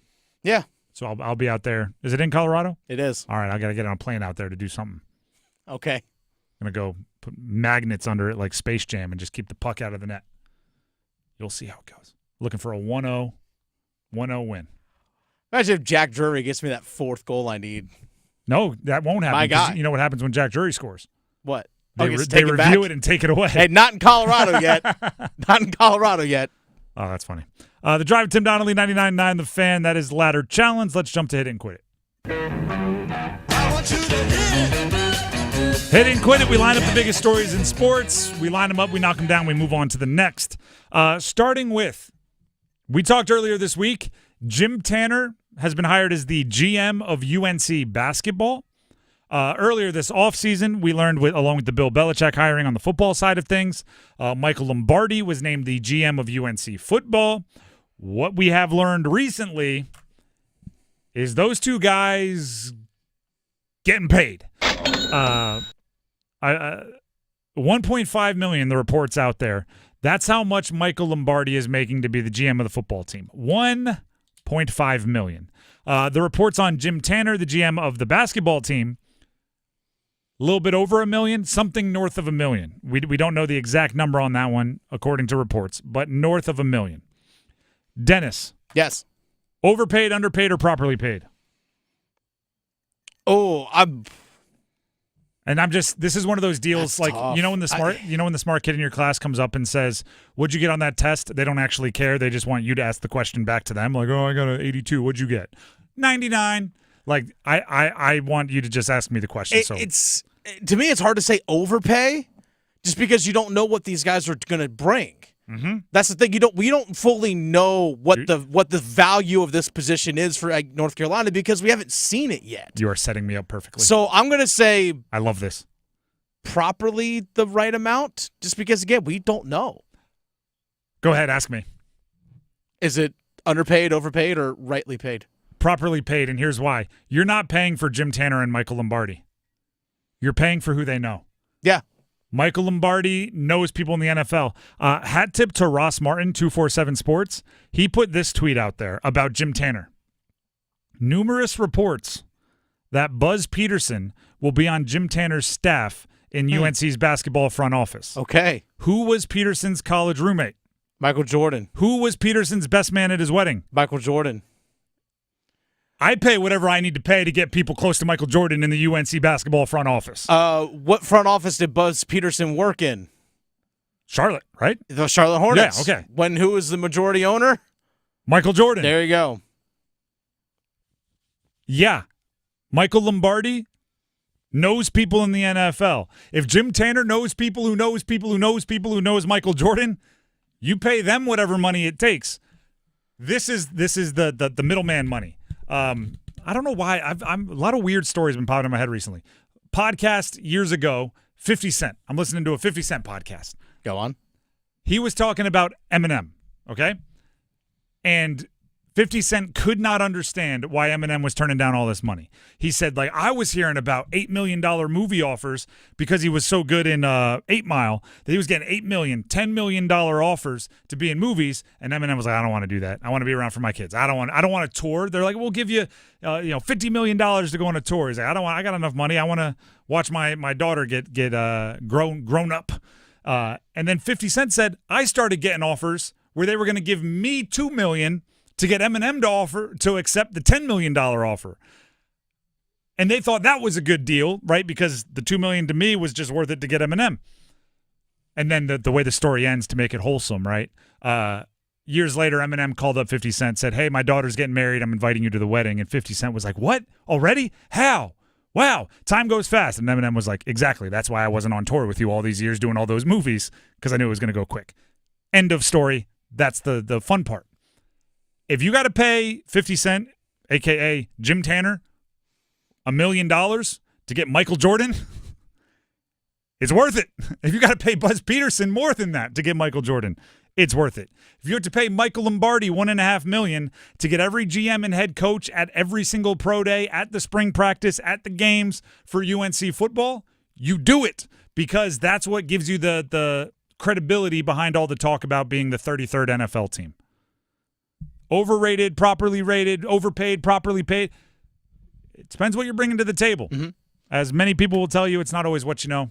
Sometimes it's who you know. By the way, the Michael Lombardi salary, Brian Murphy, WRLSportsFan.com, the investigative reporter, has it up on WRLSportsFan.com, an article written on it. The $1.5 million is per UNC system salary database. There you go. So sounds like a good source. Public out there. Yeah, I would trust Brian Murphy if he didn't have that hardcore of a public source, but with him, absolutely. By the way, check out everything Brian's been writing. There's a lot of really good investigative reporting on WRLSports.com coming from Brian Murphy, friend of the show. Let's quit that. Let's hit this. You like that? You like that? Speaking of the NFL, there are a lot of NFL players, and well-known names are actually been given permission to seek trades. Jonathan Allen, the defensive tackle from the Washington Commanders, first-round pick formerly out of Alabama. Harold Landry, the outside linebacker from the Tennessee Titans, given permission to seek a trade, as well as wide receiver from the San Francisco 49ers, Deebo Samuel. Deebo Samuel's 29 years old. Jonathan Allen's going to be turning 30. Has, I think, a couple years left on his deal, but no guarantee money. Harold Landry's actually 28. Outside linebacker, has 2 years left on his contract, but no guaranteed money, though, or like you can lower the cap hits by extending his contract if you wanted to. All intriguing players. I don't know if these are anyone that the Carolina Panthers would hardcore go after, but nonetheless, there's some quality players that are kind of reaching the back half of their career that could be available for teams that really want to go for it all right now. I'll tell you what is the most exciting about those three guys involving when it comes to the Panthers. Their positions. Those positions are all positions of need for the Panthers. The issue is I don't think they necessarily are the archetype of what the Panthers are looking for at those positions. I think they need a wide receiver one. Deebo Samuel has been that at times in his career in the NFL, but he's not a traditional wide receiver one. And I think that is I think the Panthers kind of want let me line you up one-on-one, you'll win, we'll throw it downfield, play action, not necessarily a guy who's like, to get your proper impact, we need you in the backfield, we need you on speed sweeps, we need you on all this other stuff. John Allen, if you paired him when healthy with Derek Brown, that's a really good interior defensive line. Oh, yeah. But after something like the Jadeveon Clowney, something like the DJ Wanham, some of these other free agency deals, do you want to sign up for another 30-ish guy who's been hurt and you might spend the money and get excited and not really see the fruits of it? It's tough. And Harold Landry, I like Harold Landry, has gotten double-figure sacks in multiple years in the NFL. It just comes down to would he be stoked to be here, right? Because he's 28, 29, about to be 29, I think. He's probably thinking, I want to go to a contender, and I don't want to bring in somebody that's going to be unhappy. Let's quit that. Let's hit this. What? This is just fun. Lakers beat the Mavs last night, which means Luka beat the team that upended his life, right? That upheaved everything he had going on in Dallas. I love revenge games. I think you should carry that grudge if someone trades you. I think you should, as an athlete, be petty because that's how you end up being Luka Doncic, right? Luka Doncic didn't end up one of the 3-4 best basketball players at the moment by, no, it's cool. I don't need to win. No, you're wildly competitive. If someone traded you, that's them saying, we don't believe in you. When you play them, you should bury them. Every single time. He had a triple-double, by the way.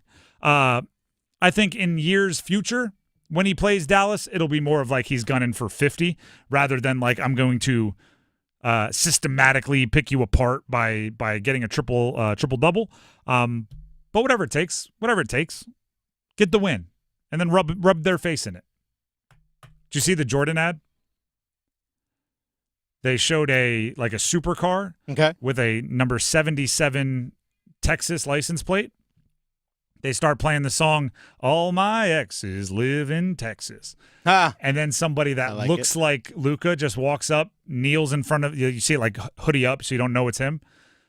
Goes down to the license plate, takes it off, tosses it to the side, gets another, puts it on, and it's just a number 77 California license plate.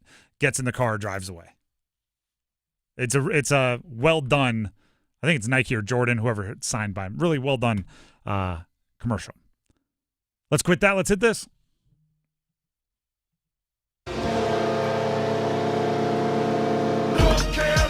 All right, the reason why I play the Canes goal music here for this next one, Tim, is because, they haven't been doing that a lot lately. It's been a long time since we actually have heard that. So we actually have had some questions here from listeners. This actually comes from, for example, yesterday, Mighty Mike asked Tim, Dennis, if the Carolina Hurricanes are willing to offer a long-term contract to Mikko Rantanen, and if he doesn't want to be here, what does that say about the Canes and their ability to attract high-end talent to the team? This also kind of ties into some people that were actually asking this on our YouTube live chat earlier today. This one comes from Justin. My question is, if we can't get Mikko Rantanen to sign a contract extension by basically the trade deadline, at the least, do we seek a trade so we aren't left with nothing, aren't left holding the bag?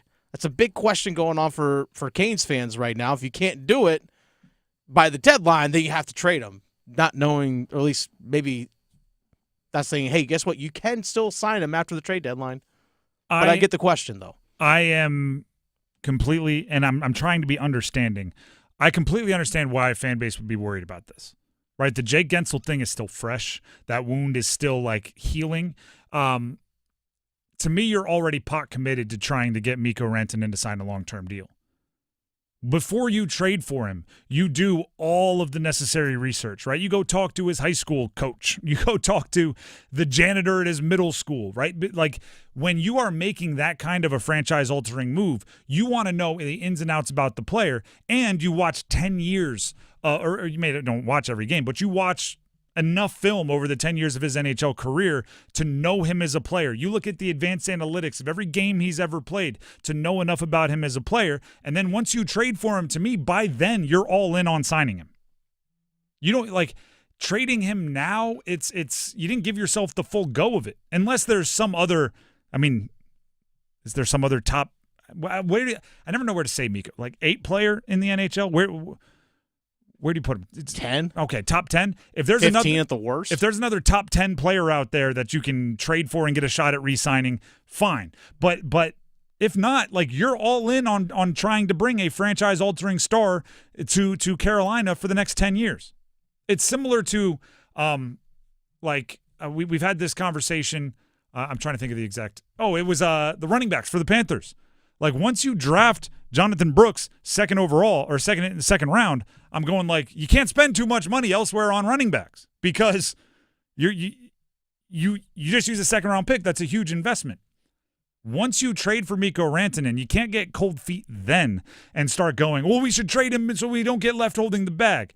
Once you trade for him, you're signing up for the risk that either you're going to have Mikko Rantanen on the team for the next 8 seasons minimum, or under contract for the next 8 seasons minimum, or you're going to get left holding the bag. Those are the 2 options for me moving forward.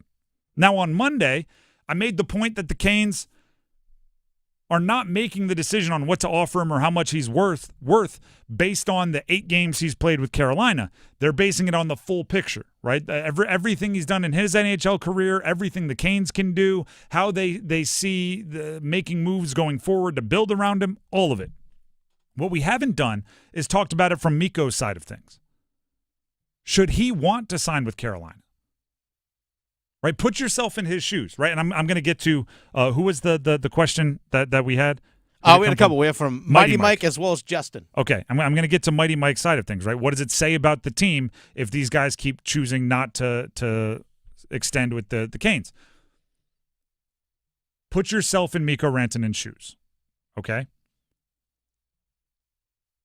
Pretend you have millions and millions of dollars. Pretend you're a Finland hero. Pretend you have the Stanley Cup championship already. Like put yourself fully into his shoes. Don't do the deal where we say like, if you offered me $2 million a year, I'd sign up for the next 15 because we're not them, right? Put yourself in his shoes fully and say, would I sign with Carolina? And if the answer isn't just yes or no right now, the answer is, well, I need to hear some things. I have some questions I need answered before I make that decision. That's what Mikko should be doing. Mikko, just like the Canes aren't deciding if they want him off of 8 games that he's played with Carolina, he shouldn't be deciding if he wants to stay in Carolina off of the last 8 games. He should be deciding if he wants to stay in Carolina based on what he trusts, believes, and thinks will happen over the next 8 years in Carolina. Look at the contracts. Don't look at the Canes now. Look at it and say, Slavin's locked up at just over $6 million a year for the foreseeable future. Yeah. Look at it and say, Jarvis locked up for 8 years with deferred money to make it even more cap-friendly into the distant future. Look at it and look at all the contracts. Aho, Svech. Look, and also, Stahl for 2 more, Martinook for 2 more, Gostisbehere for 2 more, Chatfield for 2 more. Like, look at the entirety of the roster, all the contracts, and see, all right, what do I think this team will look like at every stage over the next 8? And to do that, you have to look at Tom Dundon.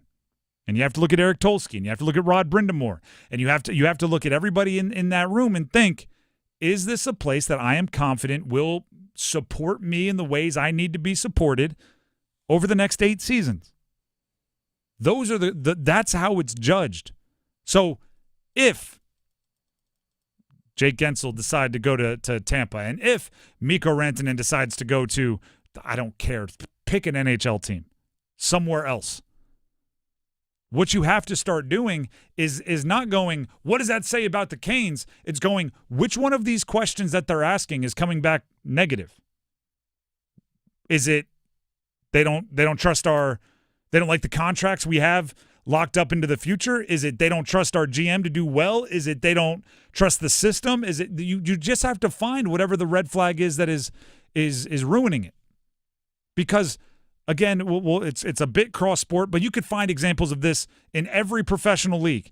3 years ago, if I asked you which team had the worst chance of getting a free agent to stay in the NFL or getting a free agent to choose them in the NFL, 3 years ago, what would the answer have been? Panthers. They would have been in the running. Yeah. But I would have probably gone Washington. Oh, Commanders, yeah. Right? They were a mess. There was talks about their training staff wasn't adequate. There was talks about they're not going to win. There were talks about this. Then nobody liked this guy. Nobody liked that guy. But guess what they did? Or I don't know if they did it. But guess what everybody could have done from the outside? You look at the questions that free agents ask and said, where's the one that's coming back negative? And guess what it always was? The owner. Right? It was Dan Snyder. And as soon as they did away with Dan Snyder, as soon as they took that question that kept coming back negative and flipped it to Josh Harris, and suddenly it's a positive, now guess what happens? Free agents would love to go to Washington this offseason. I guarantee you, they just played in the conference championship game. They have a young stud quarterback. Vibes are high. Their offensive coordinator turned down head coaching interviews to stick around. No team is a lost cause. It's not like if Mikko Rantanen chooses to go elsewhere, nobody's ever going to choose to play for the Canes ever again as long as they have options. The question then becomes, all right, what do we have to flip? What do we have to fix to make it so they do want to play with us? Mm-hmm. And by the way, I'm not sold that Mikko Rantanen isn't going to re-sign. I think if you look at all the questions I asked, the contracts on the books, the power structure that's there, the opportunity for success, I think if you look at everything, the cost of living, the taxes in state, the climate that you live in, like everything else, if you look at all of that, I think the Carolina Hurricanes would be a nice option for Mikko Rantanen.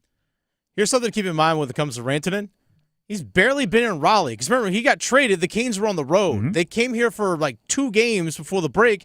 And then he's off playing with Finland and the Four Nations. And where are their first games after that? On the road, up in Canada. So he's actually going to be in Raleigh for the first time in an extended period of time this week. And that's something you got to keep in mind, too. Like, the guy's barely even been in the state of North Carolina. He's been with the team out of this area more than he's even been here. And this will be my last point before we got to move on because we're up against the break. 8th year matters. The Canes can offer him an 8th year in the contract. If he hits free agency and goes elsewhere, they'd only be able to offer him 7. He's 28 years old. If he were 23, it wouldn't matter as much because like at 30, he'd be able to go grab, or 29, he'd still get a pretty similar contract. The difference between 35 and 36, when you go back and try to get another bite of the apple, is different. An extra year stability matters. Canes are the only team that can do that unless they trade that right in this offseason, which, Gensel happened. But that didn't even happen. Actually, no, the 8th year doesn't go with that. They'd have to trade him before the deadline to get the 8th year somewhere else. Is that true, or am I misremembering? Did Gensel get the 8th year with Tampa? I think he only got 7 because that trade took place after the playoffs. Because here's the thing. Either way. Because he wasn't with the team during the season. Yeah, exactly. So the trade would have to be by the deadline. No, not necessarily. Okay. Not necessarily. Take back the last 30 seconds. Before that, it was a really good segment on Mikko Rantanen's future. Last 30 seconds, I confused myself. The Drive with Tim Donnelly, 99.9 The Fan. I won't confuse myself with this. It's Mock Draft Wednesday. And, ironically, ready for segues here? This year could be a really confusing first round for one specific reason. I'll give you that reason coming up next. Listen for the... Oh my goodness! Check in for the... Beautiful back cut and a two-hand jam. Don't miss the... Race to the other end. Get ready for the show! What was that? A reverse pull-up! My goodness! Hubbard got hit, and he made the shot! You're home for the Final Four from San Antonio. Cooper got it to rattle home! 99.9 The Fan, the Triangle Sports Leader. If you're 55 and up, T-Mobile has plans built just for you. 2 lines of unlimited for just $30 a line. That's a 45% savings compared to Verizon and AT&T. But don't just take our word for it. It's not just the savings that are great with our T-Mobile plan. There's all this value from all these other things that T-Mobile offers. T-Mobile has been such a savings for us. We love it. Switch today and get 2 free 5G phones like the Motorola Edge with Turbo Power charging that gives you power for the day in just 15 minutes. And customers 55 and up can get 2 lines of talk, text, and data for only $30 a line. Go to T-Mobile.com/choice55 to learn more.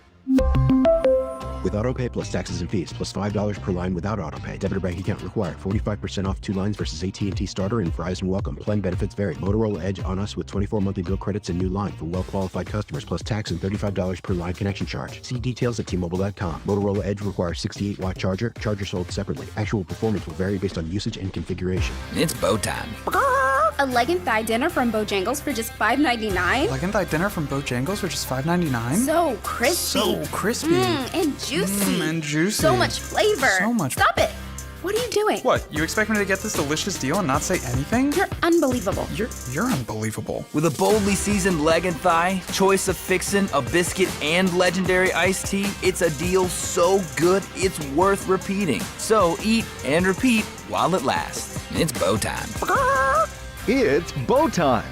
Dine in, drive through, or tap your favorite delivery app and have Bojangles come to you. Satisfy your craving for flavor right now with Bojangles 2-piece dinner. 2 pieces of Bojangles dark meat chicken, your choice of fixin', a biscuit, and iced tea for just $5.99.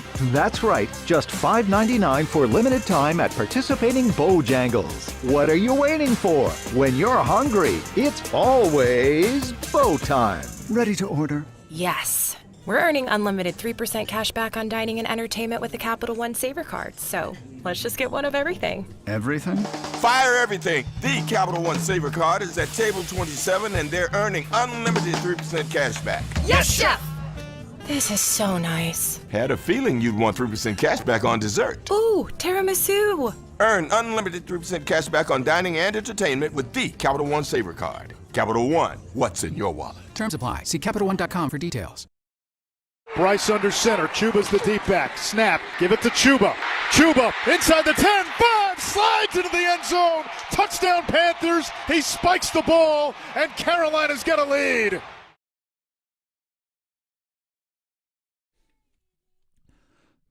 The Drive with Tim Donnelly, 99.9 The Fan. The NFL draft is one of my favorite things in sports. It is admittedly where I like have the energy of like a stereotypical kind of like sitcom like nerd, right? Like the Urkels of the world, the Screeches of the world, the Big Bang Theory guys and gals, where I'm just like all in. I can talk numbers with you. I can talk ADPs, average draft positions, and mock drafts. I'm a nerd. And we use something we call Mock Draft Wednesday, where I get to just open that window a little bit for you. You can look inside. You can have a peek into my Dungeons and Dragons of NFL Draftdom, right? My little corner of the internet here. And obviously we focus it towards the Panthers, who are picking 8th in the first round. This is going to be a really confusing NFL draft. It's going to be confusing. not just because it isn't a draft with super obvious, like, hey, these stud quarterbacks are going to go 1, 2, and 3, which last year it was, right? It was, by this point in the draft, it was almost guaranteed it was going to be Caleb Williams, Jaden Daniels, Drake May, and Caleb Williams was first. Most people had Jaden Daniels by this point at 2. Some had Drake May. It was just literally the order was the only confusion. And that's not here this year, right? Nobody knows. But this is why it's going to be even more confusing than that. And why the Panthers have to pay attention to answer some of these questions ahead of time. There's a lot of tweeners.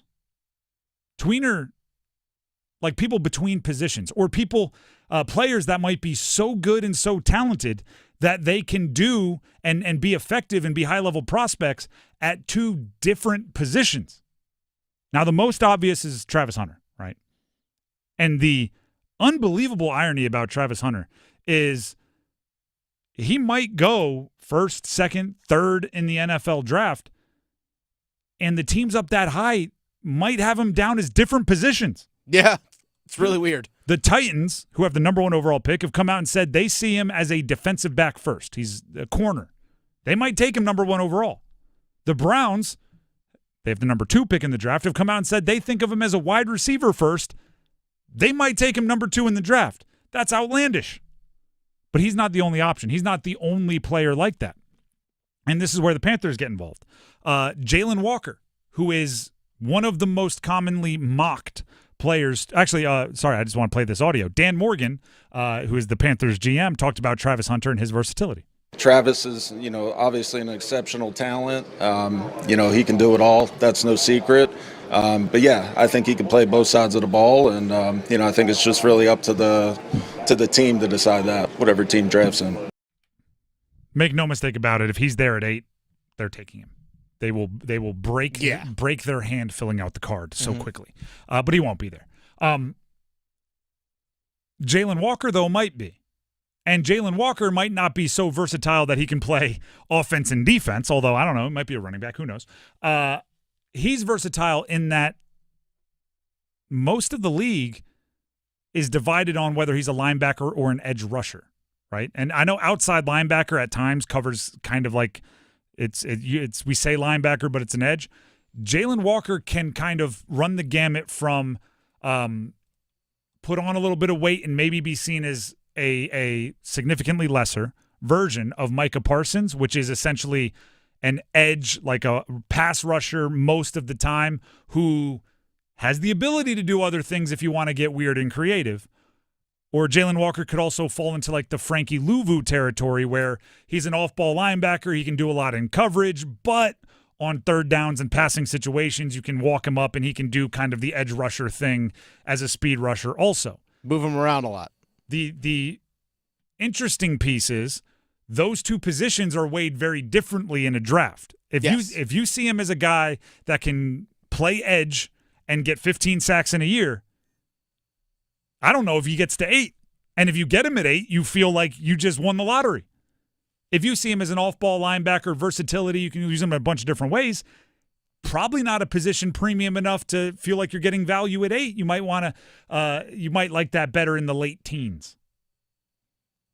And then throw this in. A guy like Will Campbell or Membu, the offensive lineman, Campbell from LSU, Membu from Missouri, and a few others, they're tackles. Their agents will tell you they're tackles.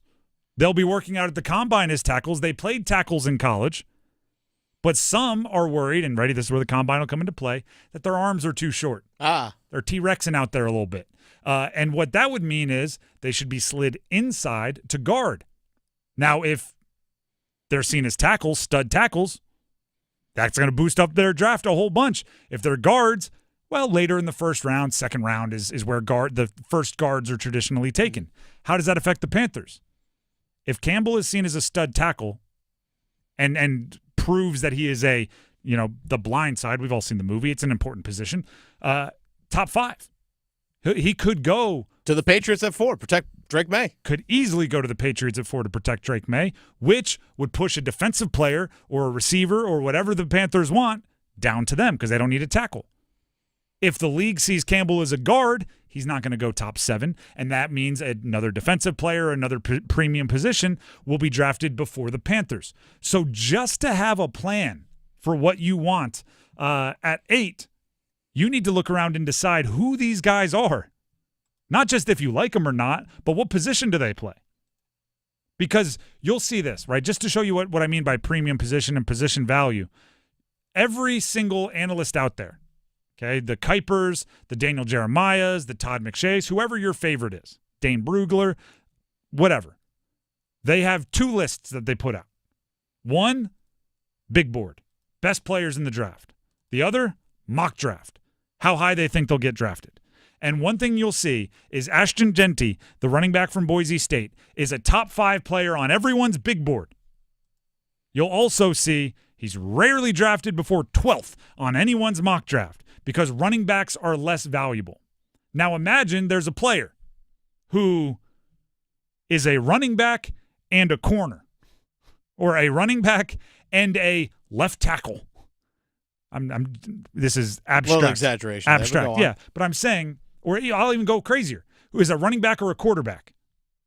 Okay? If you see him as a running back, you're not going to draft him in the top 12. If you see him as a quarterback, just by nature of the position, he could be the 20th best player in the draft. He might get taken in the top 5.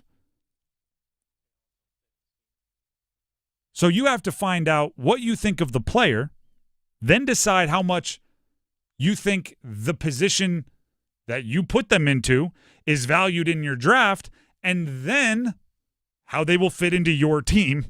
And on top of that, if you want to take it one step further, how they might potentially fit into all of the teams above you in the draft to see how likely they'll be available to you. And that's just to get started. Here's Dave Canales, head coach of the Panthers, on fit and scheme. It is important because there are certain things. We have a vision for what a high-level nose tackle looks like in our defensive scheme. We have a vision for what we're going to ask this tight end to do. And because of that vision, that's where the clearer we can see this person making that transition, then the more confidence we have in that pick. You know, where, hey, this guy's really talented. He's a phenomenal player. I don't know where he fits. That's risky. You know, I think it's really important.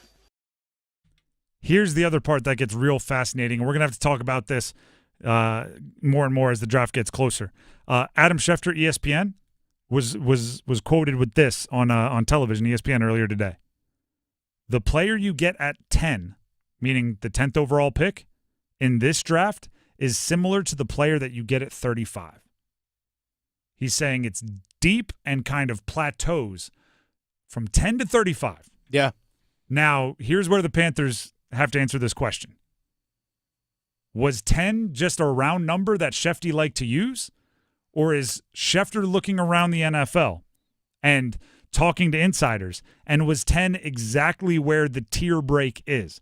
Because if that's the case, 8 is valuable. If that's the case, 8 is very valuable. Because, you know, if the top 9 are something special, and then from 10 to 35 are all similar, you can trade that 8th pick for quite a bit. Because that's top tier, end of a bucket, end of a group. And you could trade back as far as 35 and get a player that's similar to if you traded back to 12. If that's how you see the draft as well, if you agree with Schefter. That all needs to be decided before we get to draft day.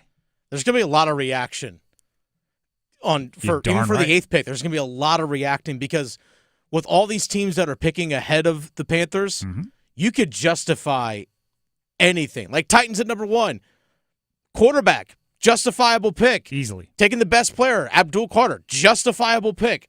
There's a whole bunch of different taking a generational, perhaps superstar in Travis Hunter. Yeah, makes all sense. Justifiable.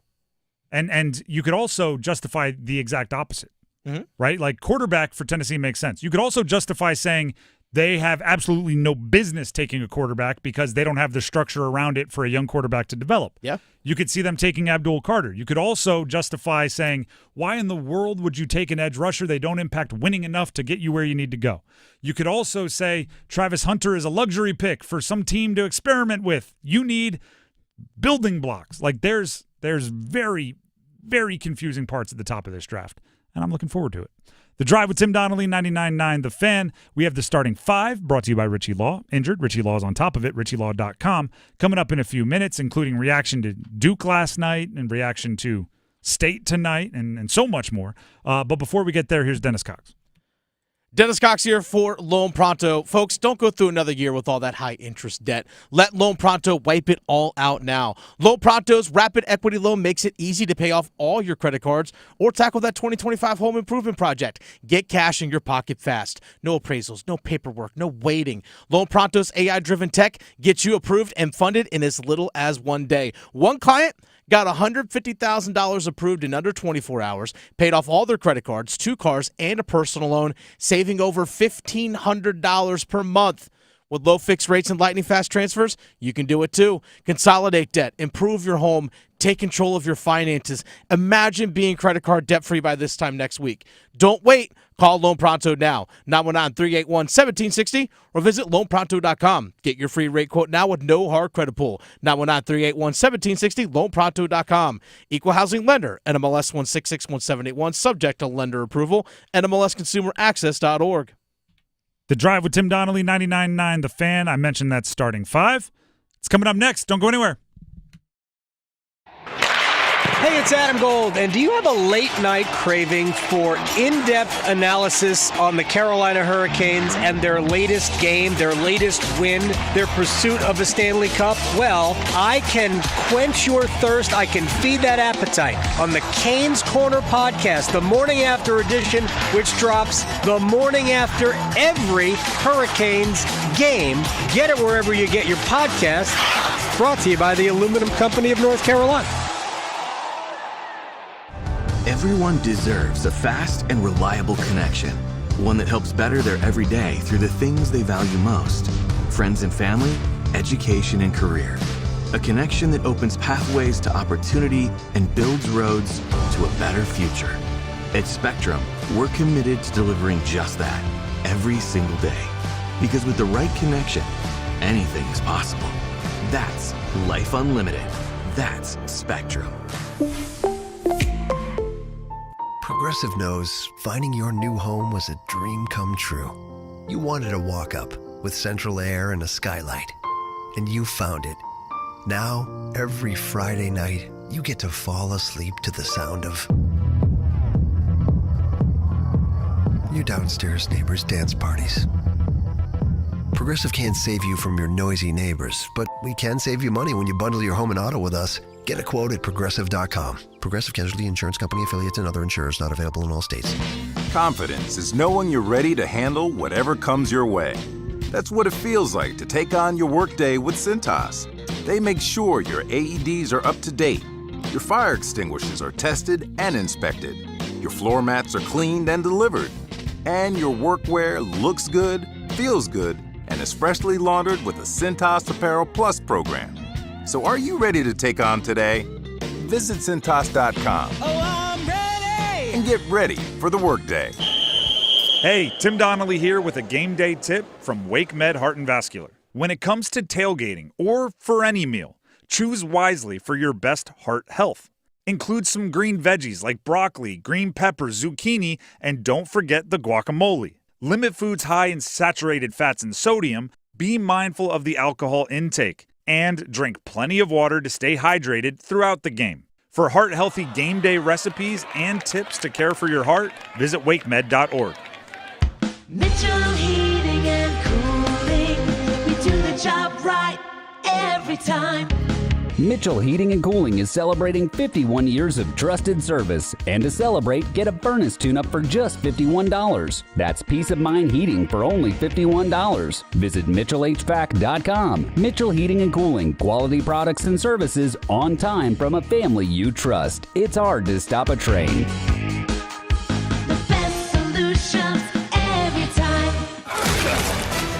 This hour of the Triangle Sports Leader is powered by Richie Law Firm, injury lawyers. Richie Law is on top of it. Go to RichieLaw.com. That's RichieLaw.com. WCMC HD1 Holly Springs. Take us with you on the radio, Instagram, TikTok, Alexa, and YouTube. 99.9 The Fan, the Triangle Sports Leader. Good afternoon, everyone. I'm WRAL meteorologist Mike Mays. Our warming trend continues. Back into the 70s this afternoon. We've got another warm one tomorrow. Mild tonight, 52 the low. Keep the rain gear handy late tomorrow afternoon for showers and possible storms. The high 75. Weather update brought to you by Newcomb & Company, where your comfort is their business. Visit newcombandcompany.com. 5 o'clock check of your money. Dow Jones down at the closing bell 188 points today to 43,433. Market update brought to you by Enbridge Gas, formerly Dominion Energy North Carolina Gas. Dominion Energy North Carolina Gas customers are now proudly served by Enbridge Gas. Looking forward to a bright future together. To learn more, visit enbridgegas.com.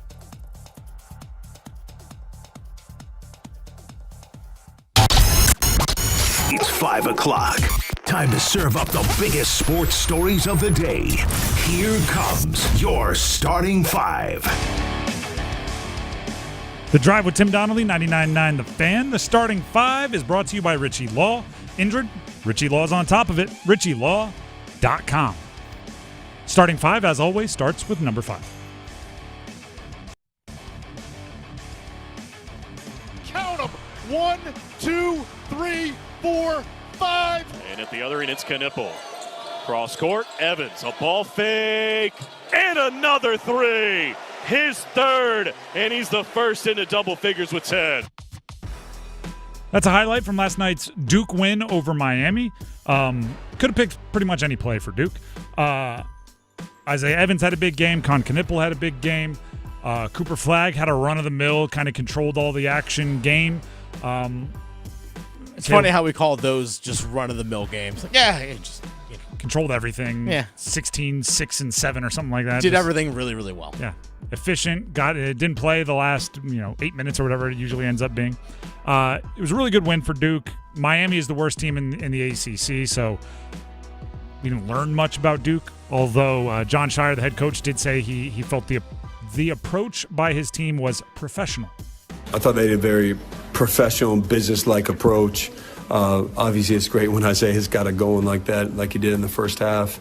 And, we had to step up without Tyrese in the second half there. And, we only gave up 2 offensive rebounds in the second half. That was a big thing in that first half. And proud of the win. Yeah, that second part of what John Shire just said there is the story. Tyrese Proctor left the game after a real awkward, jump landing step, obviously grabbing his knee late in the first half, did not come back into the game. Tyrese Proctor is a contributor. He's one of the main characters. He plays a bunch of minutes. He's a ball handler. He's a junior that has played his freshman and sophomore year at Duke, so he is the longest tenured Blue Devil. His availability, and I don't think it's necessary that he plays another minute in the regular season. I don't think it's necessary he plays really before the semifinals of the ACC tournament. But if he's out longer than that, if it is a more serious knee injury, and at least up until before our show, I hadn't seen any updates. I don't think we've missed any breaking news. Until we know the extent of it, there's worry there. I've said it multiple times. I've said it throughout the season. Duke has the best roster in college basketball. The only thing that can change that is injuries. So obviously it's something you're going to be worried about. But if he's back in time for the end of the ACC tournament, obviously the NCAA tournament, it's not going to worry me much. They have depth to overcome it much more than they have the last year or two in Durham with the Blue Devils. We saw last year the Caleb Foster injury really hurt Duke. This year, oh goodness, you're going to have to play last year's Big Ten Sixth Man of the Year Mason Gillis, or Isaiah Evans, who is shooting 50% from three and catching fire every other game. If you have to play those guys more, Caleb Foster, who was a main contributor next year or last year. Or you go back to that guy. Yeah, or Patrick Goomba, if you want to go big. He's been playing really well in Malik Brown's, since Malik Brown's been out with an injury. So there's options there for Duke depth-wise, but I still think you want Proctor back if at all possible. That's the story of last night's game, outside of the 37-point win. That's number 5. Let's get to number 4. 1, 2, 3, 4 all together. Back to Blue Kane. They leave him open for three. Got it! Dogs back out in front by one. That's what it sounded like as Georgia upset Florida last night. Now you may be saying, I get you're a college basketball nerd, but why are we talking Georgia-Florida here in the Triangle? Cool. Here's why. You know how every single time we start talking about bubble teams in the ACC, one of the parts we bring up is the ACC is down this year, so they don't have many opportunities for the big wins on their resume once they hit non-conference schedule. Basically, if you beat Duke, that's obviously a massive win. If you beat Clemson or Louisville, that's a resume builder.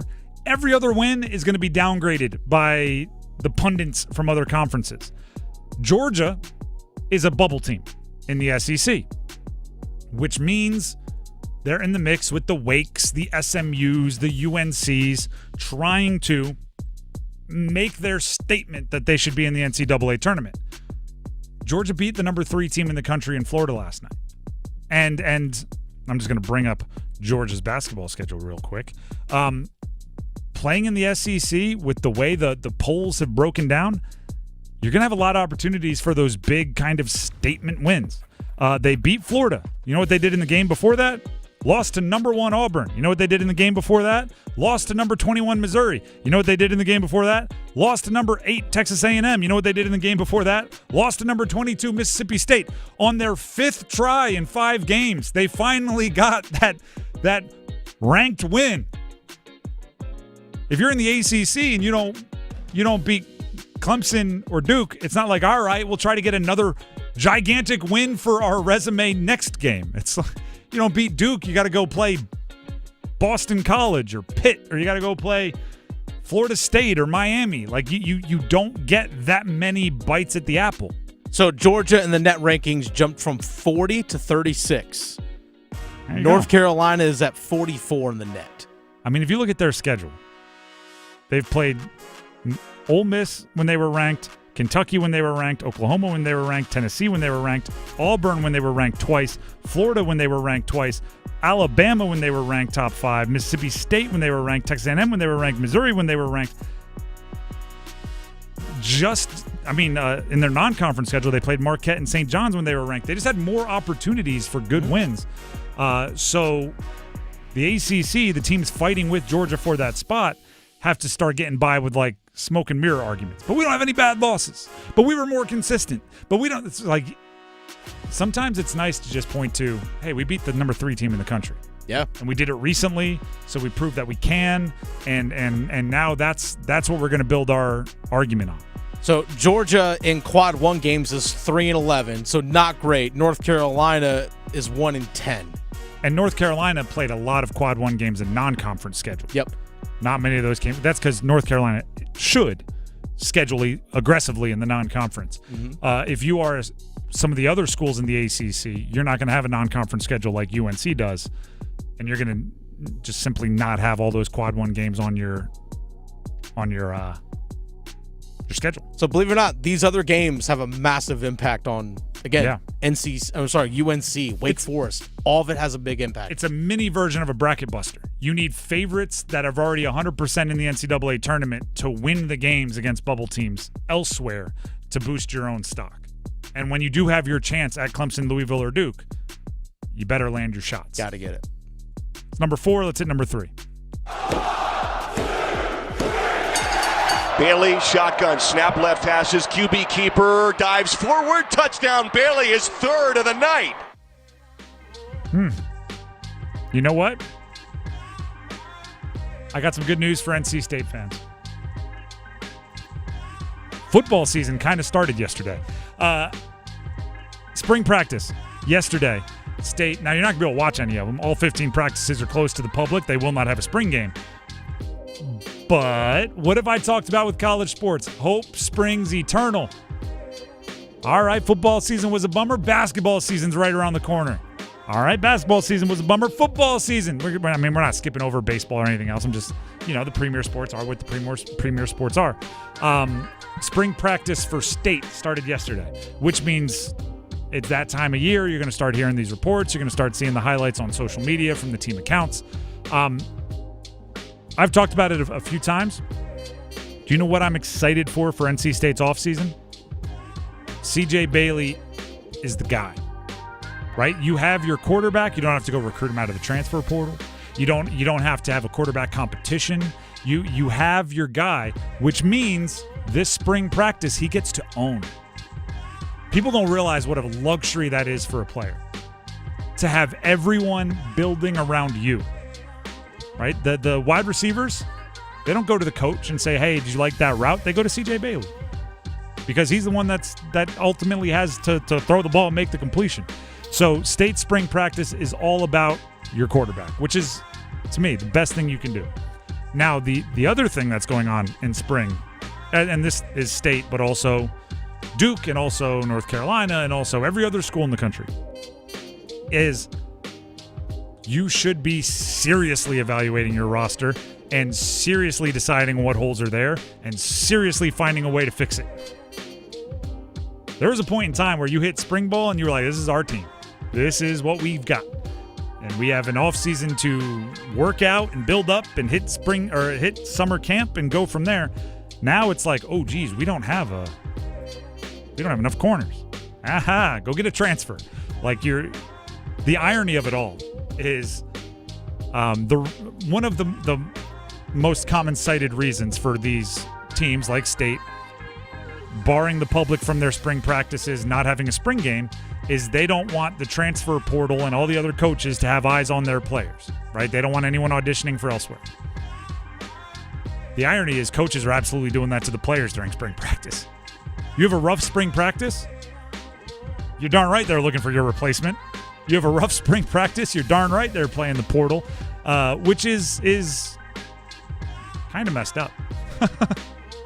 Practice used to be just that, practice. And that's where you'd go to try to get better. That's where it's okay to make mistakes. You know what practice is now?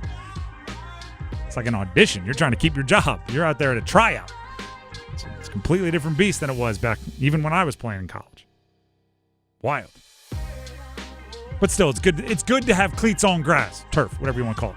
It's good to have football players out there playing football. That's number 3. Let's get to number 2. Taylor 10 on the ticker. Leaves it left for McNeil. Bryce fired 3. Yes, sir! Left wing, Paul McNeil, 5-0. But basketball season isn't over yet. For state, might feel pretty over after tonight if you lose, but if you win, so you're telling me there's a chance. Hey, something to play for tonight. NC State at Syracuse, it's a must-win game. From where I'm sitting, if they want to play in the ACC tournament, if they want to be invited to Charlotte, if they don't want to be watching the tournament here in the Triangle on their televisions, got to win tonight at Syracuse. Which, by the way, side note, kind of a fun deal about only 15 of the 18 teams making the ACC tournament. Yeah. Is that games like this matter. Suddenly the stakes on a random NC State Syracuse game are huge. Same thing with Boston College Cal. Very similar. And Cal's 5-11 just like Syracuse. Boston College 4-12 just like State. There is a sprint to the finish for the 14th and 15th spots, which are the last 2 spots in the ACC tournament, and it makes these games essentially must win. State at Syracuse must win, and you know we've been talking about it. Paul McNeil, the freshman, we talked about last year a bunch with State. You want to talk about putting things together at the last possible minute? If that 24-point explosion from Paul McNeil in their most recent game was them figuring out who should be the centerpiece of their offense and finally getting their leading scorer, and then they go into a game tonight against Syracuse, which we're calling a must-win to make it in the ACC tournament, that is the last absolute possible moment. It might be the NC State basketball, powers that be, proving us wrong last year. Because last year, what did we say? We said they clicked at the last moment when they were down 12 on that Tuesday game in the ACC tournament to Louisville. They're going like, oh, you know what the last possible moment is? When you're knocking on the doorstep and not even making the ACC tournament, and you need to win these games. It's good to have a game with all the pressure in the world on you. It's fun. That's why you play. Kevin Keats should be pulling out all the stops. There's there is no tomorrow for this team right now. Got to win at Syracuse. And at Syracuse is a weird place to play. We were actually talking about it around the office. That dome with the football stadium turned into a basketball stadium. Weird. Unfortunately, you've painted yourself into a corner where there's no excuses. Knock down your shots, even with a strange background behind the bucket, messing with your depth perception. Should be a fun game. We'll talk about it tomorrow. That's number 2. Let's get to number 1. Burns across. Aho shot. That gets through and hits the post. Good look finally for Carolina. Still keeping the pressure on. Canes got smoked by Montreal last night. Yeah, it wasn't pretty. Was not pretty, and it's brought up a conversation. Okay, Rod Brindamore talked about it. We have audio here. We're going to play from Jordan Stahl, the captain, about it. The Canes under Rod Brindamore, and over the last more than a half decade, 6-7 years, have built their entirety, built their identity around being defense first, right? Grind. The forwards are going to have to back check. The defensemen are going to have to show up in incredible shape because they're going to be chasing. They're going to be playing hard. They've built it around that. I've talked to other teams in their locker rooms post-game, and they're like, you have no space to breathe. And that's what they've been. Mm-hmm. And that's what they want to be, and that's what they've made their identity. There's been a decent amount of talk over this recent kind of skid, right? The last 7, 8, 9 games, whatever it's been, where the winning hasn't been there as much as we're used to, that they're getting away from that identity. Here's Jordan Stahl talking about just that. I just don't think we're defending well enough. I think, we're kind of hoping to outscore teams and hoping to outchance teams and kind of playing that 50-50, if we get more goals than them kind of thing. And we've always been built on a club that defends and defends well, and I think we've slipped in that aspect of our game. Which brings me to, if I were right now, I'm gonna bring you into my world. If I were right now at a bar, and I was with a bunch of buddies that were Canes fans, I think this is, because you like to pretend you're like the ultimate expert, right? I think this is the conversation we'd be having. Mikko Rantanen, very good player, 100-plus point scorer, Stanley Cup champion, comes with some bona fides, has obviously come from a team that does not have that identity that the Canes have, right?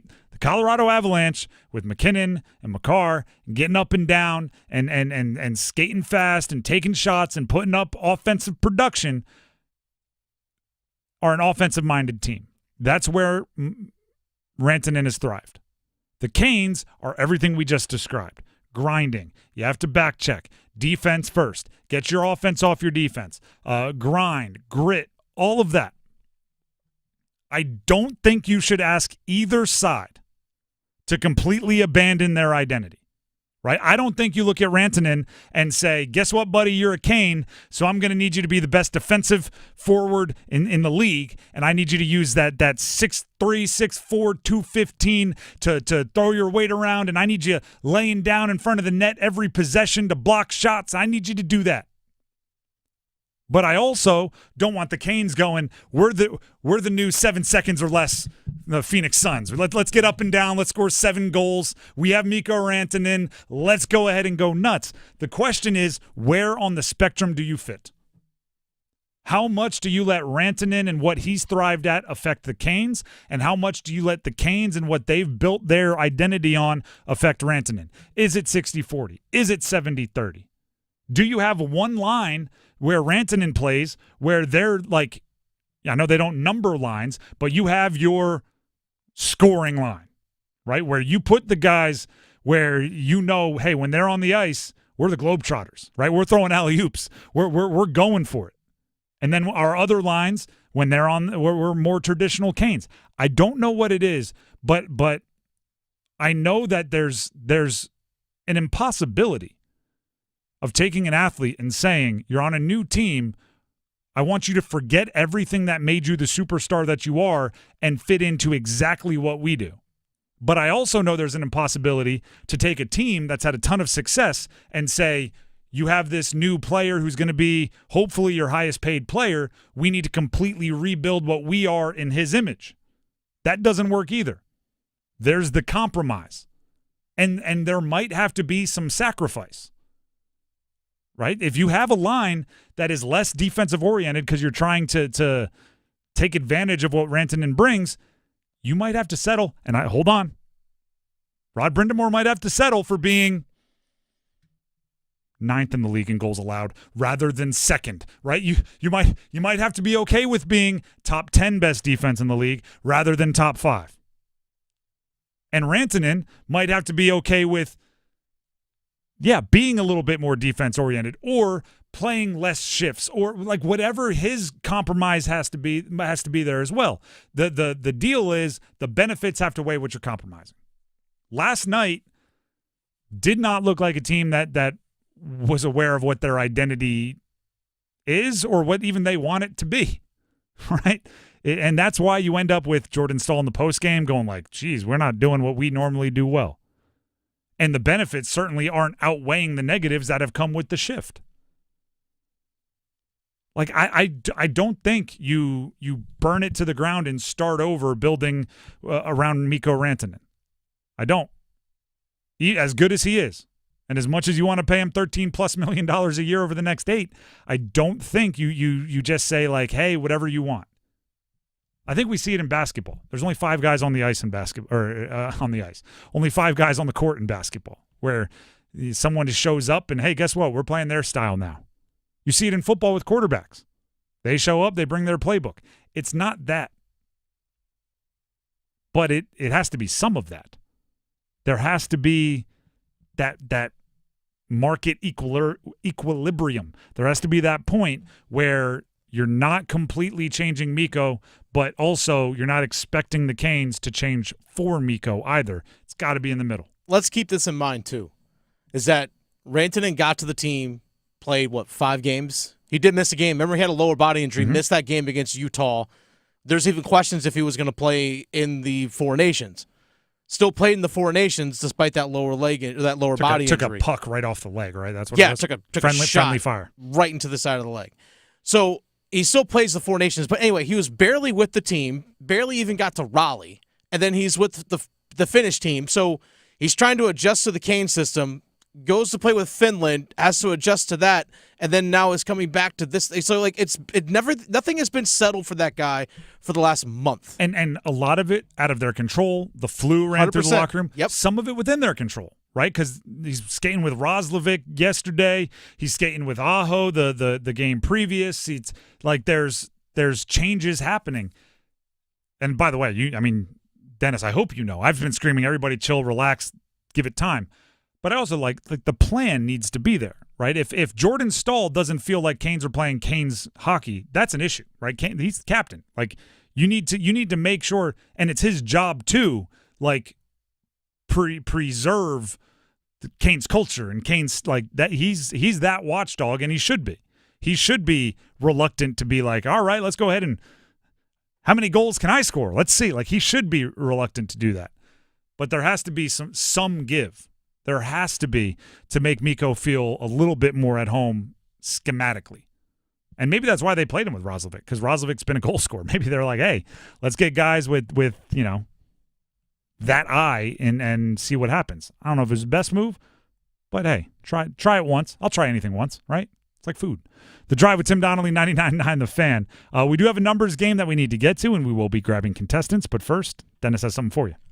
Dennis Cox here for ESPN Bet Sportsbook. As football season is now wound down, college basketball is in full go. Fans are ready to see which teams will prove they are ready to shine in March and who will be seen in San Antonio. You can get in on all the action from tip-off to the final whistle at ESPN Bet Sportsbook. Right now, new ESPN Bet Sportsbook customers can bet $10 to get $100 in bonus bets and unlock 30 days of ESPN Plus. Download the app and sign up with the promo code RADIO100 to get started today. Must be 21 plus. Gambling problem? Call 877-718-5543 or visit morethanagame.nc.gov. Terms and conditions apply. See app for details. The Drive with Tim Donnelly, 99.9 The Fan needs numbers game contestants. We have Luke Bryan tickets to give away. Luke Bryan coming to Coastal Credit Union Music Park on June 7th. We have a pair of tickets going to whoever can win the numbers game. The number to call in if you want to play, we need 2 contestants, is 919-860-5326. That's 919-860-5326. Call in right now to play the numbers game. If you win, Luke Bryan tickets. It's coming up next. Listen for the Did He Just Do That? Johnson trying to step back for a 3. Bring it up. Left side. Boy, that was cold-blooded. The deep looks from downtown. Damas from the right block. Gives to Hawkins. Straight on. Triple. Good. They left him open, and he makes him pay. The Get That Out of Here's. Bonner to the basket. Rejected by Renew, who saw that one coming. Your exclusive home for the Final Four. 99.9 The Fan. The Triangle Sports Leader. It's bow time. A leg and thigh dinner from Bojangles for just $5.99. Leg and thigh dinner from Bojangles for just $5.99. So crispy. So crispy. And juicy. And juicy. So much flavor. So much. Stop it. What are you doing? What? You expect me to get this delicious deal and not say anything? You're unbelievable. You're unbelievable. With a boldly seasoned leg and thigh, choice of fixin', a biscuit, and legendary iced tea, it's a deal so good it's worth repeating. So eat and repeat while it lasts. It's bow time. It's bow time. Dine in, drive through, or tap your favorite delivery app and have Bojangles come to you. Satisfy your craving for flavor right now with Bojangles 2-piece dinner. 2 pieces of Bojangles dark meat chicken, your choice of fixin', a biscuit, and iced tea for just $5.99. That's right, just $5.99 for limited time at participating Bojangles. What are you waiting for? When you're hungry, it's always bow time. A new game has landed in North Carolina. Officials are calling this new species of game Cash Pop. So easy to play, it's out of this world. Reports confirm you just pick and match one number to win up to $2,500. With 5 drawings every day, cash landings have been sighted across the state. So be on the lookout for Cash Pop from the North Carolina Education Lottery. The wins are out there. Must be 18 to play. See Cash Pop prize and odds chart at nclottery.com for details. Problem gambling helpline 877-718-5543. It's time for the Coastal Scholar Athlete of the Month. Hello, Creighton Blackwell here from Coastal Credit Union and 99.9 The Fan. Tonight we are at Green Level High School, and we're here to celebrate the newest Scholar Athlete of the Month, Lexi Taylor. My family is definitely like my biggest support through everything. My sister and my parents both support me through my hardest days and my best days, and they're always there to support me. Lexi's a phenomenal athlete, comfortable with whatever you ask her to do. She's strong, she's poised, she doesn't get flustered easily. And she's just like grown up so much as like a captain and a teammate, and she's been a captain now for 2 years, and I really just think she's been like such a great help to our team. Well, I've been cheering with her since 7th grade and we're seniors now. So I've kind of like watched Lexi like grow up, I feel like, and she's like done the same with me. So I've like seen her like step into a leadership role, and I feel like she's just always super encouraging and keeps a positive attitude. It means a lot to me to just be able to be recognized in such like a wide area with so many amazing athletes. So I just feel great to like feel like someone's like seeing all the hard work that I've been putting into my sport and my academics. So I'm very grateful for it. Congratulations, Lexi. For over 20 years, 99.9 The Fan and Coastal Credit Union have been recognizing scholar athletes at Triangle area schools. If you'd like to nominate a high school athlete, text AWARD to 919-860-5326. That's AWARD to 919-860-5326.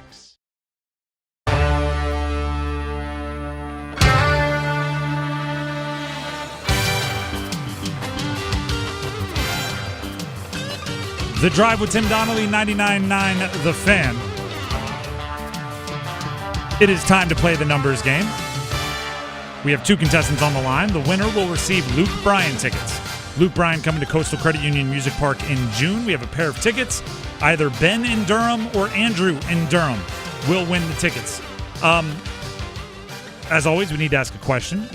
We will decide based on those answers. Dennis will pick his favorite answer, and they will get to go first. Ben in Durham, the question is simple. With Luke Bryan being the prize, who is the greatest country music artist of all time? That is the question. What is your answer? So the greatest country music artist of all time, I'm going to have to go with Kenny Chesney. Kenny Chesney. All right. Locked in. We have the answer. We'll go to Andrew in Durham. Andrew in Durham, are you there? Yes. All right. Same question to you, with a country music concert being the prize. We ask you, who is the greatest country music artist of all time? I got to go old school Johnny Cash. Johnny Cash. So it is very much new versus old school. Kenny Chesney, Yes. Johnny Cash. Dennis, you are the judge. Who gets the nod? Vote very different. Yep. The correct answer is Garth Brooks, but I will take Johnny Cash. I was going to say, Garth Brooks is probably like the exact midpoint between Kenny Yeah, Chesney it and really Johnny is, Cash. actually. But I'm going to go with Johnny Cash on this one. Johnny Cash, Ring of Fire. Boy Named Sue. Little Jackson, all of it. Folsom County Prison. Andrew in Durham, you get to go first. Ben in Durham, though, don't worry. You'll have your chance. Just have to sit on hold there for a minute or two. Andrew, are you ready to pick a category? Yes. All right, we have NFL players whose first names start with the letter A. We have NFL players whose first names start with the letter D. We have NBA, not my real name, meaning players that go by a name other than their government name, or NHL Hurricanes only. I'll go NHL Hurricanes. All right. NHL Hurricanes only. I will give you the team and the player. Give me the jersey number as quickly as you can. 30 seconds on the clock. One pass if you need it. Any questions before we get started? No. All right. Your time will start when you hear the horn. Andrei Svechnikov, Carolina Hurricanes. 37. Correct. Brent Burns, Carolina Hurricanes. 8. Correct. Nicholas Wallen, Carolina Hurricanes. 7. Correct. Max Pacioretty, Carolina Hurricanes. 63. Incorrect. Matt Tennyson, Carolina Hurricanes. 42. Incorrect. Max Pacioretty, Carolina Hurricanes. 58. Incorrect. Matt Tennyson, Carolina Hurricanes. 41. Incorrect. Max Pacioretty, Carolina Hurricanes. 6. I don't know. What were you going to say there? Just finish that out, just for funsies. I don't know. 60-something. I was trying. 67 was what we were looking. It was 60-something. We were looking for 67 for Max. For Tennyson, number 26 is what we were looking for. But you did get Svetch, you did get Burns, and you did get Wallen, so you're up to 3. Solid number. We'll see if it holds up. That'll bring us to Ben in Durham. Ben in Durham, are you there? Yes, still on the line. All right, perfect. Categories remaining for you to choose from are NFL players whose first name starts with an A, NFL players whose first name starts with a D, or NBA players who go by a name other than their government name. I'll do NBA players who go by a name other than government name. All right. It's rare we get 2 contestants that both avoid the NFL, so we'll see how it plays out for you. NBA players that don't go by their real name. I'll give you the team and the player. Give me the jersey number as quickly as you can. 30 seconds on the clock. 1 pass if you need it. You need 4 for the win. Any questions before we get started? No. All right. Your time will start when you hear the horn. Shai Gilgeous-Alexander, Oklahoma City Thunder. 1. Incorrect. Stephen Curry, Golden State Warriors. 30. Correct. C.J. McCollum, New Orleans Pelicans. 12. Incorrect. Shai Gilgeous-Alexander, Oklahoma City Thunder. 2. Correct. Bam Adebayo, Miami Heat. 44. Incorrect. C.J. McCollum, New Orleans Pelicans. 3. Correct. Trae Young, Atlanta Hawks. 11. Correct. Bam Adebayo, Miami Heat. 14. So close to a perfect score. You got Shea, you got Steph, you got CJ. Bam, we were looking for number 13. You went 14 at the end there. 13 would have given you the perfect score. Trae Young, for those of you playing at home, we would have accepted 8 or 11. He has worn both. Either way, Ben in Durham, 4 is enough for the win. Congratulations. Awesome. Thank you very much. Luke Bryan tickets coming your way. Just stay on the line. Dennis, I need some info from you to make sure you get your prize. Bam Adebayo, North Carolina guy. True. Dennis, I see before you erase them. Yes. I do want to give everybody what their government names are. By the way, Shai Gilgeous-Alexander, Oklahoma City Thunder. Mouthful. I had to say it multiple times, and I didn't stumble that bad. One time a little bit. I'm pretty proud of myself. A little bit of a Dr. Seuss there. His real name, other than Shai, is apparently Shiavante. Is that how you would pronounce that? Shiavante? Shiavante. Steph Curry, famously Wardell, his dad, Del Curry. A whole bunch of North Carolina connections there. But Steph Curry's real name, Wardell. CJ, the C stands for Christian. That's CJ McCollum. Bam Adebayo, apparently his real name's Idris. Edrice. And Trae Young, apparently his real name is Rayford. I do love just the completely out like, my real name is Timothy. People call me Tim. That makes sense. I think it's funny when it's like, what's your name? Steve. But that's not my real name. Oh, Steven? No, Frank. Where did that come from? So Trae Young, apparently his real name is Rayford. Maybe it's like he's a third, maybe Trae, that kind of situation. Who knows? This is also interesting. I said we would have accepted 8 or 11 for Trae Young. The reason we would have accepted 8 is because he wore number 8 in one game to honor Kobe Bryant. So the 11 is his number, but for one game he wore 8 to honor Kobe, so we would have accepted that as well, which is an interesting little deal there. That's all my fun facts for the numbers game for today. I'm fun facted out. But for those of you that are still interested in Luke Bryan tickets, all week during the numbers game, the prize is Luke Bryan tickets. So if you missed out Monday, you missed out Tuesday, you missed out Wednesday, still have 2 more chances. About 5:30 tomorrow, we will hit you with the numbers game again with Luke Bryan tickets as the prize. By the way, I've always loved when some of the prizes that we give away, I know people definitely want them, just you see the phone lines just light up. Luke Bryan is a wildly popular artist. Mm-hmm. My mom's a big American Idol fan. So UNC guy. Is he? Yeah. Wow, I feel like Eric Church gets all the love there. If Luke Bryan is also that, he needs to be playing some NIL concerts and things for the Tar Heels. As far as I know, I think he's a UNC guy, if I remember correctly. Or like a UNC fan. Is I feel like there's a state guy. Is Jake Owen I could be wrong a state guy? You're just making up facts? You're just assigning people? I think he's from Georgia, but he might have gone to UNC. I don't know. I feel like we have to get to the bottom of this now. Did Luke Bryan go to North Carolina or not? Let me. Did he even go to college? Maybe he's just a UNC. No, he's a Georgia fan, right?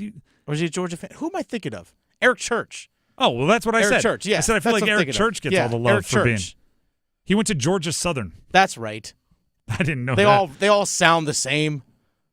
Don't say that around here. You're going to get a bunch of Tar Heels. I just said it over the air. If you say Eric Church and Luke Bryan sounded like, you're going to get a lot of Tar Heels that aren't super excited about that. Either way, Luke Bryan tickets, the lines do light up when we give them away. So you have 2 more chances, Thursday and Friday, if you want to go ahead and try to win that game. The Drive with Tim Donnelly, 99.9 The Fan. Dave Canales spoke to the media yesterday, followed it up with Anish Shroff, the voice of the Panthers, with more information yesterday from the NFL Combine. So we're going to play some of that audio and react. We hear from the head coach of the Panthers next. Hey, it's Adam Gold, and do you have a late-night craving for in-depth analysis on the Carolina Hurricanes and their latest game, their latest win, their pursuit of the Stanley Cup? Well, I can quench your thirst. I can feed that appetite on the Canes Corner podcast, the morning after edition, which drops the morning after every Hurricanes game. Get it wherever you get your podcast. Brought to you by the Aluminum Company of North Carolina. If Heineken Silver was a 60-second radio ad, it'd tell you all the stuff you need to know in only 30 seconds to keep things light and refreshing.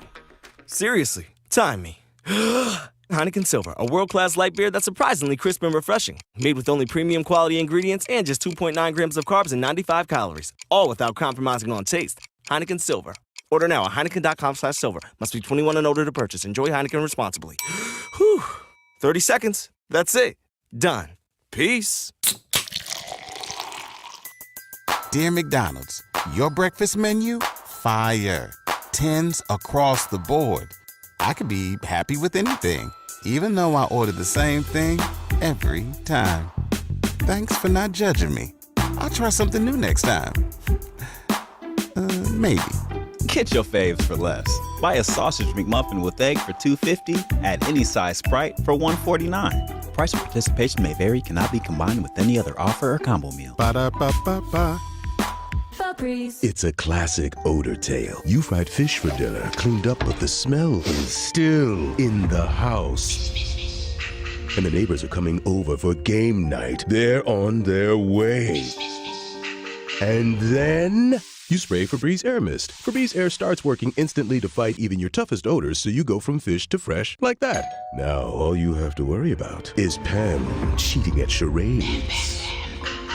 Breathe happy, Febreze, la la la la la. Hey friends, Paul Eihander from 99.9 The Fan for FanDuel. College basketball is reaching its most exciting stretch of the season, and right now, new customers on FanDuel can get $150 in bonus bets when your first $5 bet wins. That's 150 extra bucks to bet on everything from conference clashes to tournament upsets and even who's cutting down the nets. If you've been waiting to join FanDuel, there is no better time. The app is super easy to use, and when you win, you will get paid instantly. Visit FanDuel.com/Paul. Again, FanDuel.com/Paul, Paul, and get in on the college hoops action before March takes over. 21 plus and present in North Carolina. First online real money wager only. $5 first deposit required. Bonus issued as non-withdrawable bonus bets, which expire 7 days after receipt. Restrictions apply. See terms at sportsbook.fanduel.com. Gambling problem? Call 877-718-5543 or visit morethanagame.nc.gov. Texting privacy policy and terms and conditions posted at textplan.us. Texting enrolls for recurring automated text marketing messages. Message and data rates may apply. Reply stop to opt out. Consult a doctor prior to use. You look amazing. What have you been doing? You've heard of Ozempic, Wegovy, and the other GLP-1 medications, right? Well, I found this great company called Zelfie. If you qualify, their providers can prescribe medications like Ozempic and Wegovy and other GLP-1 medications that are 80 to 90% less expensive, all 100% online. I can get GLP-1 medications for 80 to 90% less and do it all online? No doctor's office or pharmacy? Yes, Zelfie can help provide you with semaglutide or tirzepatide, the active ingredients in Ozempic and other expensive GLP-1s, but for 80 to 90% less. How do I get started with Zelfie? Just send them a text. Text MAJOR to 200-300 to get started today with Zelfie to see if you're eligible. Get the same active ingredients in Wegovy or Ozempic, but for 80 to 90% less and 100% online. Don't wait. Text MAJOR to 200-300 right now for a link to your exclusive offer. Text MAJOR to 200-300. MAJOR to 200-300.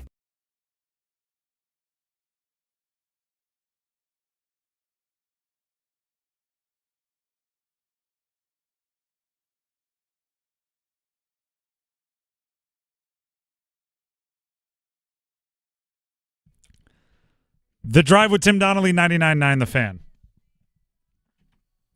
Now, we will get to the Dave Canales comments from the Combine, but priorities are priorities. Yes, they are. Dennis just informed me that he has been filled in by a well-intentioned listener on the country music allegiances school-wise. Is that what it is? Yeah, so Scotty McCreery is the big NC State guy. That's who it was. Yeah. I think Jake Owen might be too. He might possibly. I might be making that up. We're talking out of both sides a little bit. But yes, Scotty McCreery is 100% the NC State guy, and I should have known that. But Eric Church is known for being a UNC guy, but he's also an App State grad. Much like Luke Combs went to App State, but also is known for his UNC allegiances as well. See, that's funny because I think of Eric Church as UNC, and I think of Luke Combs as App State. When I guess they're very similar. They I think Luke Combs is obviously from that area of the state. So anyway, it's interesting how it all. I don't know. Depends on who's paying you, I guess. And I saw because I've seen Eric Church at plenty of UNC events. Yeah, wearing I think UNC he's stuff. Played concerts to benefit and stuff. I think he's UNC out. Yeah, I've seen him on the sidelines of games wearing a UNC football jersey. And Scotty McCreery is as much, if not more, NC State. He's diehard. He changed concert schedules to make it to the Final Four and stuff. He was into it. And what is Duke? I saw Duke had Ed Sheeran performing there recently. Did they? For some event, I think maybe Ed Sheeran's wife went to Duke. Okay, perhaps. It was it was closed. It was students only or something along those lines. I think if you just made an open concert for Sheeran, it would. I think they had it at Cameron. Ooh, that's interesting. Or Wade, probably Wallace Wade. Maybe Wallace Wade. Yeah. Either way, a lot of we should one day do that. We should find all the allegiances to all the teams in the area from musicians and somehow set up some kind of competition. Okay. We should figure that out. Sports, meet music, who will remain? I don't know. We'll workshop it. That might not be a great idea. The Drive with Tim Donnelly, 99.9 The Fan. I did like saying it dramatically, though. Let's hear from Dave Canales at the Combine. This is one of the first times of the offseason you hear from coaches, GMs. I saw John Lynch of the Niners spoke to the media today, and a whole bunch of stuff there. But we focus in on the Panthers. Dave Canales on the Combine. Dennis, why don't you set up these clips, and we'll get into it. So Dave Canales talked with Anish Shroff, who's the play-by-play voice of the Carolina Panthers, and he was asked about the interviews because for example, players aren't getting on the field until tomorrow. Mm-hmm. So much of the evening has been interviews one-on-one with a lot of players. And he asked why the interviews are so important.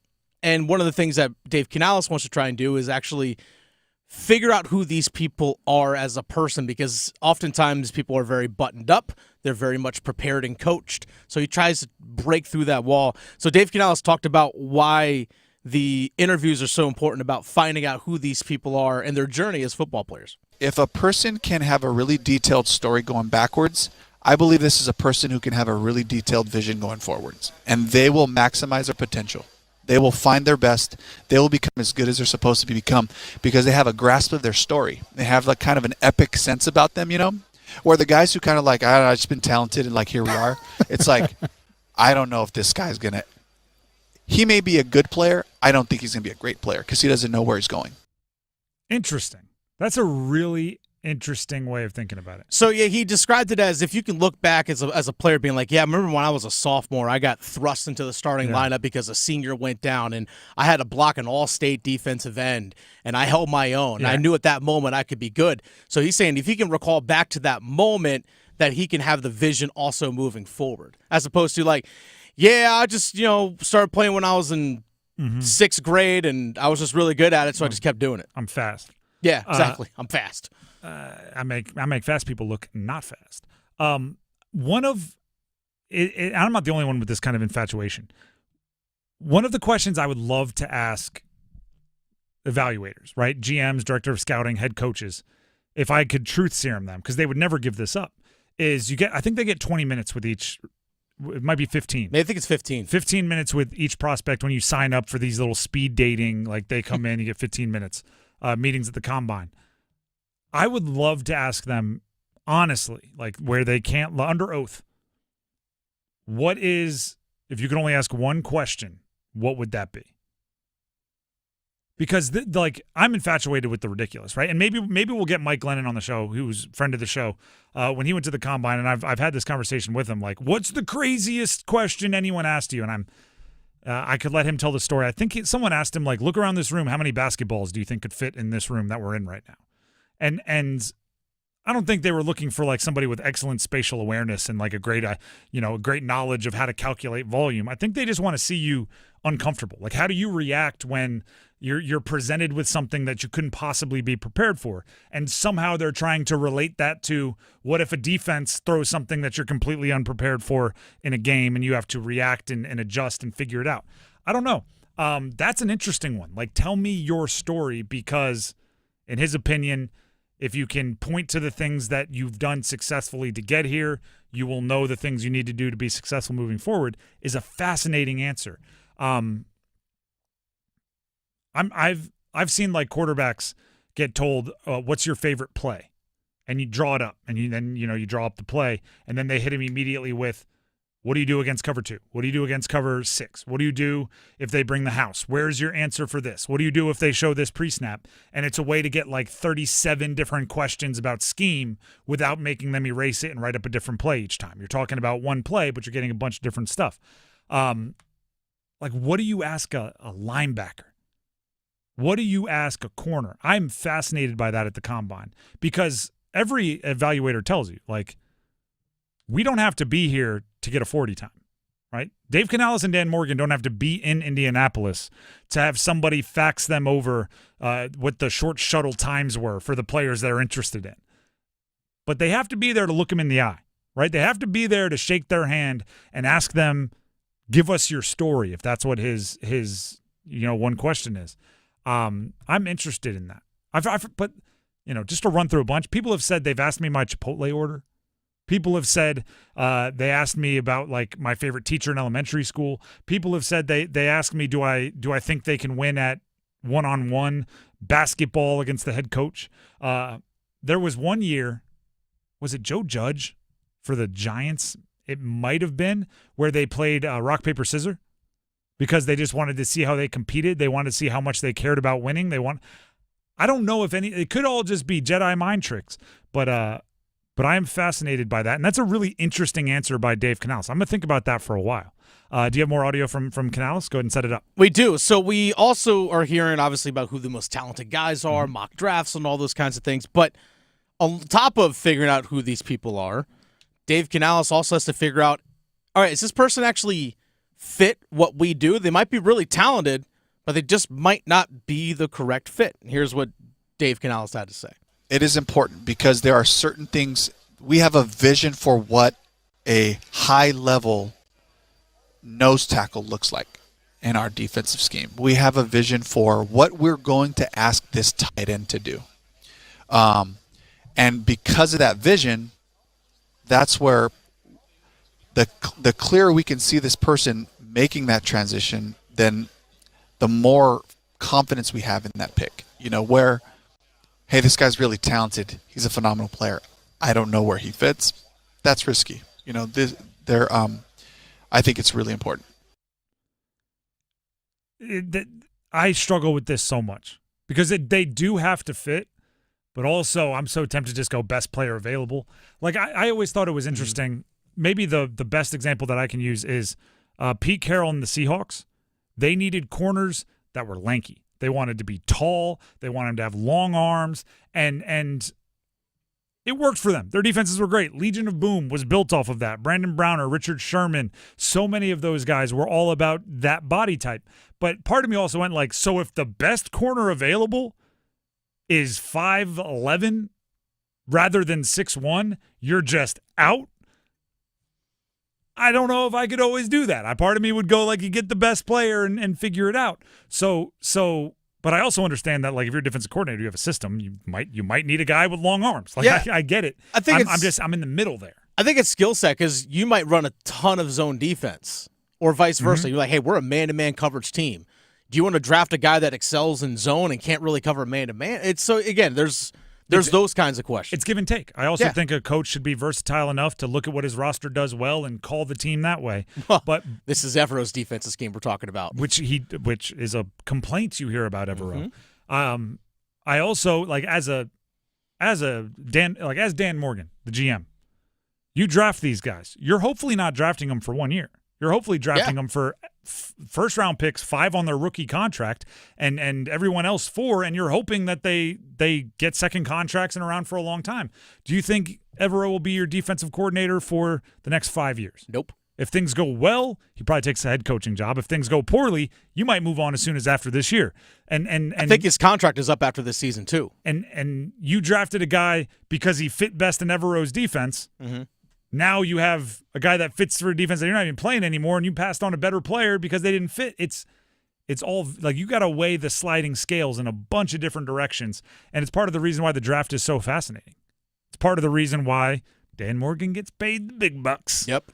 And Dave Canales has to kind of overrule and sometimes look at his assistant coach and go, I'll be darned with the fit. We're getting a stud. You make him work. And that's on the coach to find a way to make it happen. There's both sides of the coin. I see them. So it's tough. Like a more established coordinator, I'll use your Steelers. Yeah. If now I'm blanking on his name. I want to say Rooney, but Dick LeBeau. If LeBeau came in to Tomlin and said, this guy fits my defense, that's going to carry a lot more weight than if he's obviously legendary, hasn't coached for a while. But if Evero comes in, I might go, well, we're going to draft him anyway, and you're going to have to make it work. It's just a different beast. Now that I've talked about his favorite team, Dennis Cox has something for you. This hour of The Drive brought to you by Enbridge Gas, formerly Dominion Energy North Carolina Gas. Dominion Energy North Carolina Gas customers are now proudly served by Enbridge Gas. Looking forward to a bright future together. To learn more, visit enbridgegas.com. The Drive with Tim Donnelly, 99.9 The Fan, coming to a close. One last personal favor. Follow us, subscribe on YouTube, 99.9 The Fan. Like the videos. We're constantly working to put out great content there. Hopefully you will enjoy it. Check it out, 99.9 The Fan. And also, stick around for Overdrive. We're going to start with some Canes conversation. And trust me, there is so much Canes conversation out there following last night's loss to Montreal. So enjoy that in Overdrive. Enjoy a little NC State talk. There's an NC State basketball game tonight. We'll recap it tomorrow. Until tomorrow, have a great night, everybody.